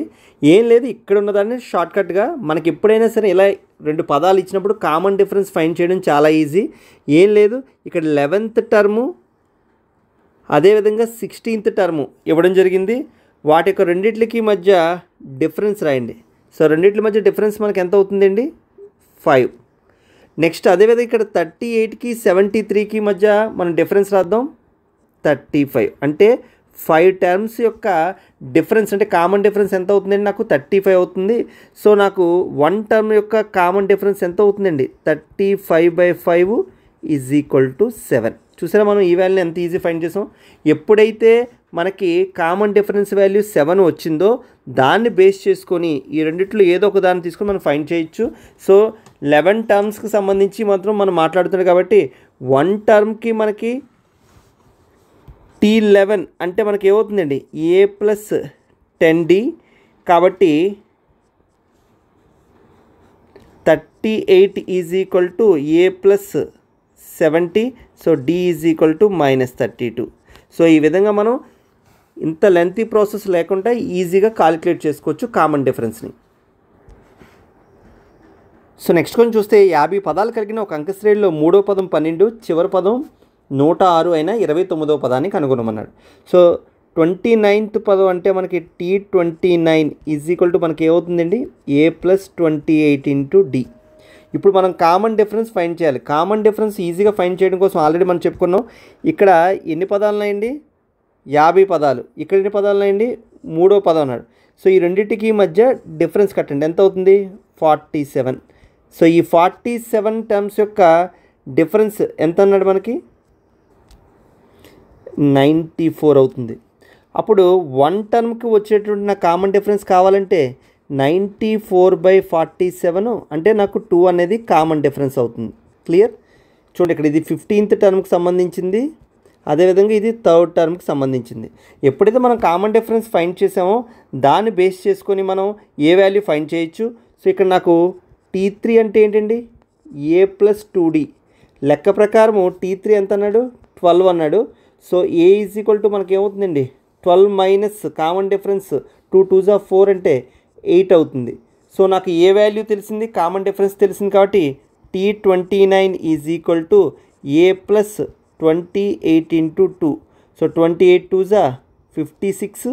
సో ఈ వాల్యూ కాస్త నాకు ఎంత అవుతుందండి, 64 అవుతుంది. సో ఈ విధంగా మనం చాలా సింపుల్గా బేసిక్ డెఫినేషన్స్తో ప్రాబ్లమ్స్ని సాల్వ్ చేయొచ్చు. సో నెక్స్ట్ కొంచెం చూస్తే ఒక అంకశ్రేణిలో 3 మరియు 9 పదాలు వరుసగా 4 - 8 అయినా అంకశ్రేణిలో ఎన్నో పదం 0 అవుతుంది అని అడుగుతున్నాడు. ముందు మనం కామన్ డిఫరెన్స్ ఫైండ్ చేద్దామండి. సో కామన్ డిఫరెన్స్ ఫైండ్ చేయాలంటే ఇక్కడ 9కి 3కి డిఫరెన్స్ ఎంతండి, 6 టర్మ్స్. సో 6 టర్మ్స్కి సంబంధించినటువంటి ఈ కామన్ డిఫరెన్స్ ఎంత అవుతుంది, -8 - 4 అంటే -12.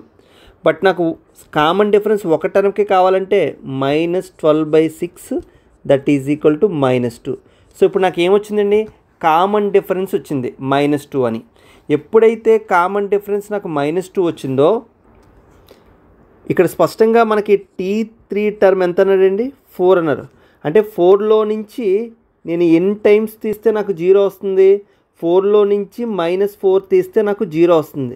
అంటే ఇప్పుడు నేను ఈ -4 తీయాలంటే ఎన్ని టర్మ్స్ తీయాలి, -4/-2 అంటే 2 టర్మ్స్. కాబట్టి T4 T5 కాబట్టి T5th టర్మ్ అనేది నాకు ఏమవుతుందండి, 0 అవుతుంది. లేదా దీన్నే మనకు కావాలనుకుంటే 4 అందులోంచి -2 తీస్తే మళ్ళీ 2 వస్తుంది, 2లోంచి -2 తీస్తే 0 వస్తుంది. కాబట్టి T3 అది అవుతుంది, T4 T5. Clear. So next కొంచెం చూస్తే మనకి ఒక అంకశ్రేణిలో 17వ పదం 10వ పదం కన్నా 7 ఎక్కువైన సామాన్య భేదం అంటే కామన్ డిఫరెన్స్ని ఫైండ్ చేయమంటున్నారు. చాలా సింపుల్ అండి. సో T17th టర్ము అదేవిధంగా T10 టర్మ్ గురించి మాట్లాడుతున్నారు. ఇలా మాట్లాడినప్పుడు ఏమన్నాడండి, 17వ పదం 10వ పదం కంటే 7 ఎక్కువ అన్నాడు. సపోజ్ 17వ పదం ఏదో 10వ పదం x అనుకోండి, అప్పుడు 17వ పదం నాకు ఏమవుతుందండి, x + 7 అవుతుంది. ఇప్పుడు కామన్ డిఫరెన్స్ కట్టడం మనకి చాలా ఈజీ. ఏం చెప్పాను, ఈ రెండింటికి మధ్య డిఫరెన్స్ ఎంతండి, 7 టర్మ్స్. సో 7 టర్మ్స్ యొక్క డిఫరెన్స్ ఎంత అవుతుందండి, మనకి 7 అవుతుంది. అప్పుడు 1 టర్మ్ యొక్క కామన్ డిఫరెన్స్ నాకు కావాలంటే 7/7 దట్ ఈజ్ ఈక్వల్ టు 1. కాబట్టి మన కామన్ డిఫరెన్స్ ఎంత అవుతుందండి, 1 అవుతుంది. సో నెక్స్ట్ ప్రాబ్లం విషయానికి వచ్చేసరికి ఒక అంకశ్రేణి ఇచ్చాడండి. అందులో 54 పదం కంటే 132 ఎక్కువగా ఉంటే ఎన్నో పదం అవుతుందని అడిగాడు. చాలా సింపుల్. మనం ఎప్పుడైతే కామన్ డిఫరెన్స్ ఫైండ్ చేద్దాం, కామన్ డిఫరెన్స్ మనకి ఎంత అవుతుందండి, 12 అవుతుంది. ఇప్పుడు 54 టర్మ్ కన్నా ఎంత ఎక్కువ అన్నాడు, 132 ఎక్కువ అన్నాడు. అంటే ఎన్ని పదాలకి 132 అవుద్దో చూద్దాం. అంటే ఒక్కొక్క పదానికి మనం పదాంతరం 12 చొప్పున కలిపితే అలా ఎన్ని పదాలకి కలపాలి, 132/12. సో 11 పదాలకి. అంటే దాని అర్థం ఏంటండి, 54 తర్వాత 11 టర్మ్స్కి మనం కలిపితే వచ్చేది 132 ఎక్కువగా ఉంటుంది. కాబట్టి 54 + 11 అంటే ఎంత అండి, 65. కాబట్టి మన ఆన్సర్ ఏమవుతుందండి, అది T65. కాబట్టి 65th టర్మ్ అనేది మన ఆన్సర్ అవుతుంది. సో నెక్స్ట్ ప్రాబ్లం చూద్దామండి. 2 అంకశ్రేణుల సామాన్య భేదం సమానం అన్నాడు. వాని 100వ పదాల మధ్య భేదం 100 అయినా 1000వ పదాల మధ్య భేదం ఎంత అన్నాడు. దీనికి ఒక చిన్న ఎగ్జాంపుల్ తీసుకుంటే మీకు స్పష్టంగా అర్థమవుతుంది. ఇక్కడ నేను 2 అంకశ్రేణిలో ఉన్నటువంటి డిఫరెంట్ సిరీస్ తీసుకున్నానండి. ఇక్కడ గమనిస్తే వీటి యొక్క కామన్ డిఫరెన్స్ 2 సందర్భాల్లో కూడా 2 అవుతుంది. ఇక్కడ ఫస్ట్ది మనకి ఈవెన్ నెంబర్స్, సెకండ్ది ఆడ్ నెంబర్స్. ఇక్కడ మనం గమనిస్తే ఈ యొక్క పదాల మధ్య డిఫరెన్స్ 2కి 1కి డిఫరెన్స్ ఎంత అవుతుందండి, 1. 4కి 3కి డిఫరెన్స్ కూడా 1. 6కి 5కి డిఫరెన్స్ ఎంత అవుతుందండి, 1. అంటే డిఫరెన్స్ అనేది ఎలా ఉంటుందండి, ఈక్వల్గా ఉంటుంది. సేమ్ అదే కాన్సెప్ట్లో ఇప్పుడు ఇక్కడ లెక్కలోకి వెళ్తే suppose A1 A2 etcetera so on A99 etcetera so on A999. అదేవిధంగా B1 B2 etcetera so on B99 etcetera so on B999. ఇక్కడ ఇది ఎన్నో టర్మ్ అవుతుందండి, ఇది 100 టర్ము, ఇది 1000 టర్ము. ఇక్కడ మనం గమనిస్తే క్వశ్చన్లో మనకి ఏవో స్పష్టంగా తెలుసు వీటి యొక్క డిఫరెన్స్ ఎప్పుడు ఎలా ఉంటుందండి, ఈక్వల్గా ఉంటుంది. ఇప్పుడు ఈ రెండింటి మధ్య డిఫరెన్స్ ఎంత అన్నాడండి, 100 అన్నాడు. ఎప్పుడైతే ఈ రెండు పదాల మధ్య డిఫరెన్స్ 100 అన్నాడో 1000 పదాల మధ్య కూడా డిఫరెన్స్ ఎంత అవుతుందండి, 100 అవుతుంది. సో నెక్స్ట్ కొంచెం చూస్తే 7తో భాగించబడే 3 అంకెల సంఖ్యలు ఎన్ని కలవు అని అడుగుతున్నాడు. సో నెక్స్ట్ కొంచెం చూస్తే 7తో భాగించబడే 3 అంకెల సంఖ్యలు ఎన్ని కలవు అని అడుగుతున్నాడు. సో 7తో భాగించబడే 3 అంకెల సంఖ్యలు ఎన్ని కలవు అంటే 7తో భాగించబడే మొదటి 3 అంకెల సంఖ్య మనకి ఎంత అవుతుందండి, 105, తర్వాత 112. ఆ విధంగా చూసుకుంటే చివరి 3 అంకెల సంఖ్య ఎంత అవుతుందండి, 7తో భాగించబడేది 994. సో మనకి ఫస్ట్ టర్మ్ తెలుసు, అదేవిధంగా లాస్ట్ టర్మ్ తెలుసు. సో మనం ఈజీగా ఆ వాల్యూని ఫైండ్ చేయగలం. అదేవిధంగా కామన్ డిఫరెన్స్ ఎంత అవుతుందండి, మనకి 7 అవుతుంది. సో నాకు a plus n minus 1 into d is equal to last term ఎంత అవుతుందండి, 994 అవుతుంది. సో ఏ వాల్యూ నాకు 105 మనం సబ్స్టిట్యూట్ చేస్తే n minus 1 into d is equal to 994. ఇప్పుడు 994లో నుంచి నేను 105ని సబ్ట్రాక్ట్ చేస్తే నాకు వచ్చే so n minus 1 into d is equal to 889. So ఇక్కడ d వాల్యూ మనకి 7 అని తెలుసు కాబట్టి n minus 1 is equal to 889/7 is equal to so నాకు 127 అవుతుందండి. అప్పుడు n వాల్యూ నాకు ఎంత అవుతుంది, 128. కాబట్టి ఎన్ని టర్మ్స్ అండి మనకి 7తో డివిజిబుల్ అవుతాయి 3 డిజిట్ నెంబర్స్ అంటే 128 అనేది మన ఆన్సర్ అవుతుంది. ఇప్పుడు ఇదే ప్రాబ్లమ్ని మనం ఇంకొంచెం ఈజీగా సాల్వ్ చేయగలం. ఏం లేదండి, మనకి ఫస్ట్ 3 డిజిట్ నెంబర్ ఎంతండి, 100. లాస్ట్ 3 డిజిట్ నెంబర్ ఎంతండి, 999. ఇప్పుడు దీన్ని 7తో డివైడ్ చేయండి, దీన్ని కూడా 7తో డివైడ్ చేయండి. సో దీన్ని మనం 7తో డివైడ్ చేస్తే ఎంత అవుతుంది, 14 పాయింట్ సంథింగ్ వస్తుంది. సో డెసిమల్ పార్ట్ని మనం తీసుకునే అవసరం లేదు కాబట్టి నేను కేవలం 14 తీసుకుంటున్నాను. అదేవిధంగా నెక్స్ట్ నేను 999 కూడా 7తో డివైడ్ చేస్తే నాకు 142 సంథింగ్ వస్తుంది. సో ఇప్పుడు ఈ రెండింటికి నేను డిఫరెన్స్ కడితే ఎంత అవుతుంది, నాకు 128 వస్తుంది. అదే నా యొక్క ఆన్సర్. అంటే ఈ విధంగా మనం సింపుల్ ట్రిక్తో కూడా ఈజీగా సాల్వ్ చేసుకోవచ్చు. సో నెక్స్ట్ క్వశ్చన్ విషయానికి వచ్చేసరికి 10 మరియు 250ల మధ్య గల 4 యొక్క గుణిజాల సంఖ్యని కనుగొనమన్నాడు. సో సింపుల్ అంటే ఏంటంటే 4 యొక్క మల్టిపుల్ చూడాలి. సో నేను ఏం చేస్తానంటే దీన్ని 10ని 4తో డివైడ్ చేస్తానండి. అదేవిధంగా 250ని కూడా నేను 4తో డివైడ్ చేస్తాను.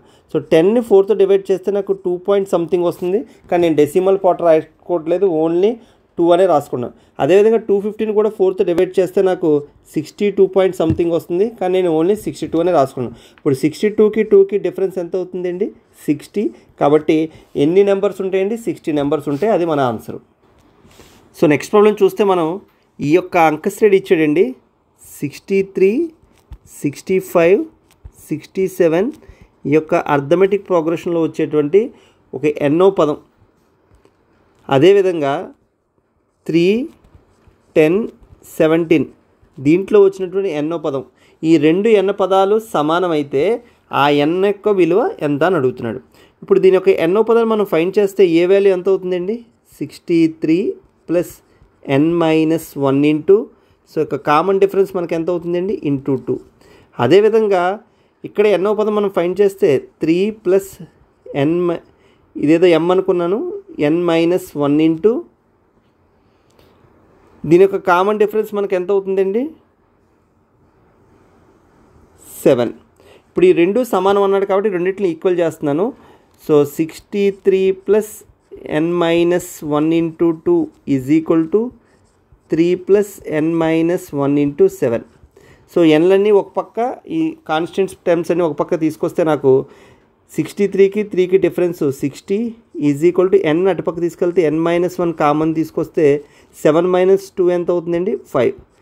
సో ఎన్ని టైమ్స్ పోతుందండి, 12 టైమ్స్ పోతుంది. కాబట్టి n వాల్యూ ఎంత అవుతుందండి, 13th. సో ఈ విధంగా మనం n వాల్యూని ఫైండ్ చేసాం. నెక్స్ట్ క్వశ్చన్ చూస్తే మనకి థర్డ్ టర్మ్ 16 అంటున్నాడండి. అలాగే 7వ పదము 5వ పదం కన్నా 12 ఎక్కువగా ఉండేటట్లు ఒక అంకశ్రేణిని కనుగొనమంటున్నాడు. సపోజ్ ఇక్కడ మనకి ఇది T1 అనుకున్నాను, ఇది T2 అనుకున్నాను, ఇది T3 అనుకున్నాను, ఇది T4, ఇది T5, ఇది T6, ఇది T7. అంటే మీకు అర్థం అవడం కోసం రాస్తున్నాను. సో ఇందులో T3 ఎంత అన్నాడండి, దీని వాల్యూ 16 అన్నాడు. ఎప్పుడైతే T3 వాల్యూ 16 అయ్యింది, కానీ క్వశ్చన్లో మనకి ఏమన్నాడు, 5వ పదం కంటే 7వ పదం అనేది 12 ఎక్కువ అన్నాడు. అంటే ఎంత వాల్యూ ఎక్కువ అన్నాడండి, ఇది 12 ఎక్కువ అన్నాడు. సో మనం ఈజీగా కామన్ డిఫరెన్స్ ఫైండ్ చేయొచ్చు. ఏ విధంగా ఫైండ్ చేయొచ్చు, వీటి మధ్య ఉన్నటువంటి డిఫరెన్స్ ఎంతండి, 2. అంటే రెండు టర్మ్స్ యొక్క కామన్ డిఫరెన్స్ ఎంతనే అన్నాడండి, 12 అన్నాడు. అప్పుడు సింగిల్ టర్మ్ యొక్క కామన్ డిఫరెన్స్ మనకి ఎంత అవుతుంది, 12/2 అంటే 6 అవుతుంది. ఎప్పుడైతే మీకు మనకి కామన్ డిఫరెన్స్ తెలిసిందో దాన్ని బట్టి ఆ సిరీస్ యొక్క టర్మ్స్ని ఈజీగా మనం ఫైండ్ చేయగలం. సో ఇప్పుడు కామన్ డిఫరెన్స్ 6 అయింది కాబట్టి దాని యొక్క ముందు పదం మనకి ఎంత అవుతుందండి, 10. దాని యొక్క ముందు పదం మనకి ఎంత అవుతుందండి, 4. దాని యొక్క తర్వాత పదం 22, తర్వాత 28. కాబట్టి ఆ సిరీస్ మనకి ఏమవుతుందండి, 4, 10, 16, 22, 28 etcetera so on. So next question చూద్దామండి. నెక్స్ట్ క్వశ్చన్ ఏమన్నాడంటే, ఇది అంకశ్రేణిలో ఉంది, చివరి నుంచి 20వ పదాన్ని కనుక్కోమన్నాడు. మనం ఆల్రెడీ ప్రీవియస్ ఒక ఎగ్జాంపుల్ చేసాం. అంకశ్రేణిలో పదాలని మనం వెనక నుంచి రాసినా ముందు నుంచి రాసినవి అంకశ్రేణిలోనే ఉంటాయి. ముందుగా దీని యొక్క కామన్ డిఫరెన్స్ చూద్దామండి. కామన్ డిఫరెన్స్ ఎంతండి మనకి, 5. ఎప్పుడైతే కామన్ డిఫరెన్స్ 5 అయిందో, సో 253కి ముందు పదం మనకి రాస్తే ఎంత అవుతుందండి, 248. ఇప్పుడు నేను ఈ పదాలు రాస్తే 253, 248 ఎక్సెట్రా సో ఆన్ 13, 8, 3 ఖచ్చితంగా ఎందులో ఉంటాయండి, అర్థమెటిక్ ప్రోగ్రెషన్లో ఉంటాయి. బట్ ఇక్కడ మనకి కామన్ డిఫరెన్స్ D ఏమవుతుందండి, -5 అవుతుంది. ఇప్పుడు నాకు 20వ పదం కావాలి కాబట్టి T20 కావాలి కాబట్టి T20 A + 19D. So A value ఎంతండి మనకి ఇక్కడ, 253 + 19 × -5. సో 19 5 95 కాబట్టి -95. సో దీని వాల్యూ నాకు ఎంత అవుతుందండి, 158 అవుతుంది.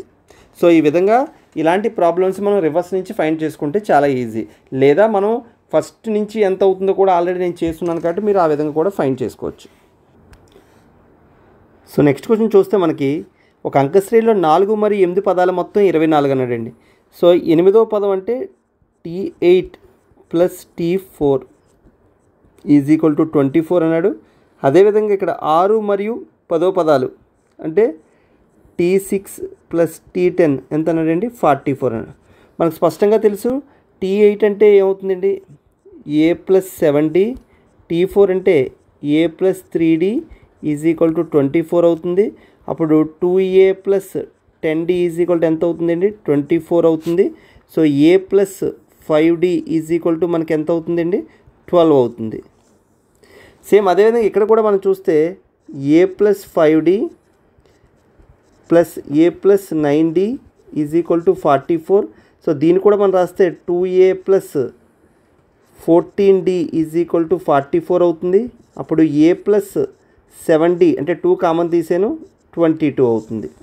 ఇప్పుడు మనకి A + 5D అంటే అది ఏ పదం అండి, T6. A + 7D అంటే అది ఏ పదం అండి, T8. అంటే T6, T8 పదాలు రెండు వచ్చాయి. ఇప్పుడు కామన్ డిఫరెన్స్ ఫైండ్ చేయాలంటే మన ఈ రెండింటి మధ్య డిఫరెన్స్ ఎంతండి, 2. కాబట్టి 2 టర్మ్స్ యొక్క కామన్ డిఫరెన్స్ మనకి ఎంత అవుతుందండి, 10 అవుతే 22కి 12కి డిఫరెన్స్. సో 1 టర్మ్ యొక్క కామన్ డిఫరెన్స్ మనకి ఎంత అవుతుంది, 10/2 అంటే 5 అవుతుంది. ఎప్పుడైతే మనకి కామన్ డిఫరెన్స్ తెలిసిందో దాన్ని ఉపయోగించుకొని మనం ఏ వాల్యూని ఫైండ్ చేయొచ్చు. ఇప్పుడు ఇందులో సబ్స్టిట్యూట్ చేసాం అనుకోండి, ఏ వాల్యూ మనకి ఏమవుతుంది, A + 5 5 25 అంటే 25 = 12. అప్పుడు A -13. సో నాకు ఏ వాల్యూ తెలిసింది, అదేవిధంగా కామన్ డిఫరెన్స్ కూడా తెలిసింది. ఇప్పుడు ఏమన్నాడు, మొదటి 3 పదాలను కనుగొనమన్నాడు. సో మొదటి 3 పదాలు అంటే ఫస్ట్ టర్మ్ ఎంత అవుతుందండి మనకి, -13 అవుతుంది. సో కామన్ డిఫరెన్స్ 5 కాబట్టి 13కి 5 కలిపితే ఎంత అవుతుంది, -8. -8కి 5 కలిపితే ఎంత అవుతుందండి, -3. ఇవి 3 కూడా ఏమవుతుందండి, మనకు కావాల్సినటువంటి మొదటి 3 పదాలు అవుతాయి. ఇప్పుడు ఇదే ప్రాబ్లం మనం ట్రిక్కీగా చేయాలంటే చాలా సింపుల్ అండి. ఇక్కడ నాకు 4 and 8 అన్నాడు. ఈ 4కి 8కి మధ్యలో ఉండే టర్మ్ మనకి ఏమవుతుందండి, చూడండి ఇక్కడ 4, 5, 6, 7 అంటే మిడిల్ టర్మ్ ఎంత అవుతుందండి? నాకు 6th టర్మ్ అవుతుంది. ఈ టీ 6th టర్మ్ అంటే మనకి ఏదో కాదు, ఈ రెండు చివరి పదాలు అంటే ఇక్కడ చూడండి 4, 5, 6, 7, 8 ఎప్పుడైనా సరే అర్థమెటిక్ ప్రోగ్రెషన్లో ఉంటే ఇలా పదాలు వీటి యొక్క యావరేజ్ లేదంటే వీటి యొక్క యావరేజ్ ఎప్పుడు ఆ మిడిల్ టర్మ్కి ఈక్వల్ అవుతుంది. ఇప్పుడు దాని ప్రకారంగా చూసుకుంటే 4 మరియు 8 పదాల యొక్క మొత్తం 24 అన్నాడంటే దాని యొక్క యావరేజ్ ఎంత అవుతుందండి? 12 అవుతుంది. సో ఈ 12 అనేది మనకి ఏమవుతుంది? T6 అయిపోతుంది. చూడండి డైరెక్ట్గా రాస్తాను. సేమ్ అదేవిధంగా ఇక్కడ 6 and 10 విషయానికి వచ్చేసరికి 6, 7, 8, 9, 10 అప్పుడు మిడిల్ టర్మ్ ఏమవుతుందండి? 8. ఇప్పుడు T8 అంటే ఏమవుతుంది? ఈ 6th టర్మ్కి 10th టర్మ్కి ఉన్నటువంటి యావరేజే T8 అవుతుంది. కాబట్టి 44/2 అంటే 22. ఎప్పుడైతే 6th టర్ము 8th టర్ము తెలిసిందో మనం కామన్ డిఫరెన్స్ని ఈజీగా ఫైండ్ చేయగలము. సో 2 టర్మ్స్ యొక్క కామన్ డిఫరెన్స్ మనకి ఎంత అవుతుందండి? 10 అవుతుంది. అప్పుడు 1 టర్మ్ యొక్క కామన్ డిఫరెన్స్ మనకి 10/2 అంటే 5. ఎప్పుడైతే మనకి కామన్ డిఫరెన్స్ 5 తెలిసిందో దాన్ని ఉపయోగించుకొని మనం మొదటి పదాన్ని ఈజీగా ఫైండ్ చేయగలం. కాబట్టి a + 5d = 12 అయితే a = 12 - 5 5 25 అంటే -13. సో ఇప్పుడు నాకు ఏ వాల్యూ తెలుసు? కామన్ డిఫరెన్స్ తెలుసు కాబట్టి first term -13, second term -8, third term -3. ఈ విధంగా మనం షార్ట్కట్లో సింపుల్గా బేసిక్ కాన్సెప్ట్తో సాల్వ్ చేసుకోవచ్చు. సో నెక్స్ట్ కొంచెం చూస్తే సుబ్బారావు 1995వ సంవత్సరంలో 5000 వార్షిక జీతంతో ఉద్యోగంలో చేరాడు. అతని జీతము సంవత్సరానికి 200 పెరిగినా అతని జీతం ఏ సంవత్సరంలో 7000 అవుతుంది అని అడుగుతున్నారు. ఇప్పుడు ఇక్కడ మనం గమనిస్తే ఫస్ట్ జీతం ఎంతండి? 1995లో ఆయన జాయిన్ అయినప్పుడు 5000 రూపాయలు. సో ప్రతి సంవత్సరం మనకి ఎంత పెరుగుతుంది? 200 రూపాయలు ప్రతి సంవత్సరం పెరుగుతుంది. ఇలా పెరగ్గా చివరికి ఆయన జీతం ఎంత అయిందండి? 7000 అయింది. ఇలా ఎన్ని సంవత్సరాలకి అతని జీతం 7000 అవుతుంది అని సో మనం స్పష్టంగా చేయగలం. సో ఇక్కడ లాస్ట్ టర్మ్ ఎంతండి? 7000. ఫస్ట్ టర్మ్ ఎంత? 5000. ఈ రెండింటికి మధ్య డిఫరెన్స్ ఎంతండి? 2000. ఈ 2000 డిఫరెన్స్ ఎలా వస్తుంది? ఎవ్రీ ఇయర్ 200 అంటే ఇలా ఎన్ని టర్మ్స్ చేయాలండి? 10 టర్మ్స్ అంటే 10 టైమ్స్ చేయాలి లేదా 10 టర్మ్స్ చేయాలి. దీని అర్థం ఏంటి? మొదటి సంవత్సరంతో ఇన్క్లూడ్ చేసుకుంటే 10 ఇయర్స్ కాబట్టి 10 + 1 అంటే ఎంతండి? 11 ఇయర్స్ తర్వాత అతని జీతం అనేది ఏమవుతుంది? 7000 రూపాయలు అవుతుంది. అంటే 1995లో జాయిన్ అయిన అతను సో 1995 ఇయర్ కూడా మనం కౌంట్ చేసుకుంటే 11 ఇయర్స్. సో దానికి 10 ఇయర్స్ కలిపితే మనకి ఎంత అవుతుందండి? 2005 ఇయర్లో అతని జీతం మనకి ఏమవుతుందండి? 7000 రూపాయలు అవుతుంది. లేదు దీన్ని మనం బేసిక్గా చేయాలనుకున్నా సో మనకి ఫస్ట్ టర్మ్ ఎంత అవుతుందండి? 5000 అవుతుంది. సో ఎవ్రీ ఇయర్ 200 ఇంక్రీజ్ అవుతుంది. చివరికి లాస్ట్ టర్మ్ 7000. సో మనకి a + n - 1 × d = 7000 కాబట్టి a వాల్యూ ఎంత? 5000. d వాల్యూ ఎంతండి? 200. సో n - 1 = 7000 - 5000 అంటే 2000/200. So that is equal to 10. So n = 10 + 1 అంటే ఎంతండి? 11th year. సో ఇక్కడ 1995తో కలిపి 11th ఇయర్. సో 1995 తర్వాత 10 ఇయర్స్ అవుతుంది కాబట్టి ఎన్నో ఇయర్లో అవుతుందండి? అది 2005th ఇయర్. సో ఈ విధంగా మనం ఫార్ములాతో సాల్వ్ చేసుకోవచ్చు. బేసిక్ కాన్సెప్ట్తో కూడా మనం క్లియర్గా సాల్వ్ చేసుకోవచ్చు. లాస్ట్ ప్రాబ్లం చూద్దామండి మనం. రామకాళి సంవత్సరం మొదటి వారంలో 5 రూపాయలు ఆదా చేసింది మరియు తర్వాత ఆమె పొదుపుని ₹75 చొప్పున ప్రతి వారం పెంచితే n వారాల్లో ఆమె వారపు పొదుపు ₹20.70 అయినా n విలువ కనుక్కోమన్నాడు. అంటే ఇక్కడ దాని అర్థం ఏంటండి? మనకి ఫస్ట్ టర్మ్ 5 రూపీస్ అవుతుంది.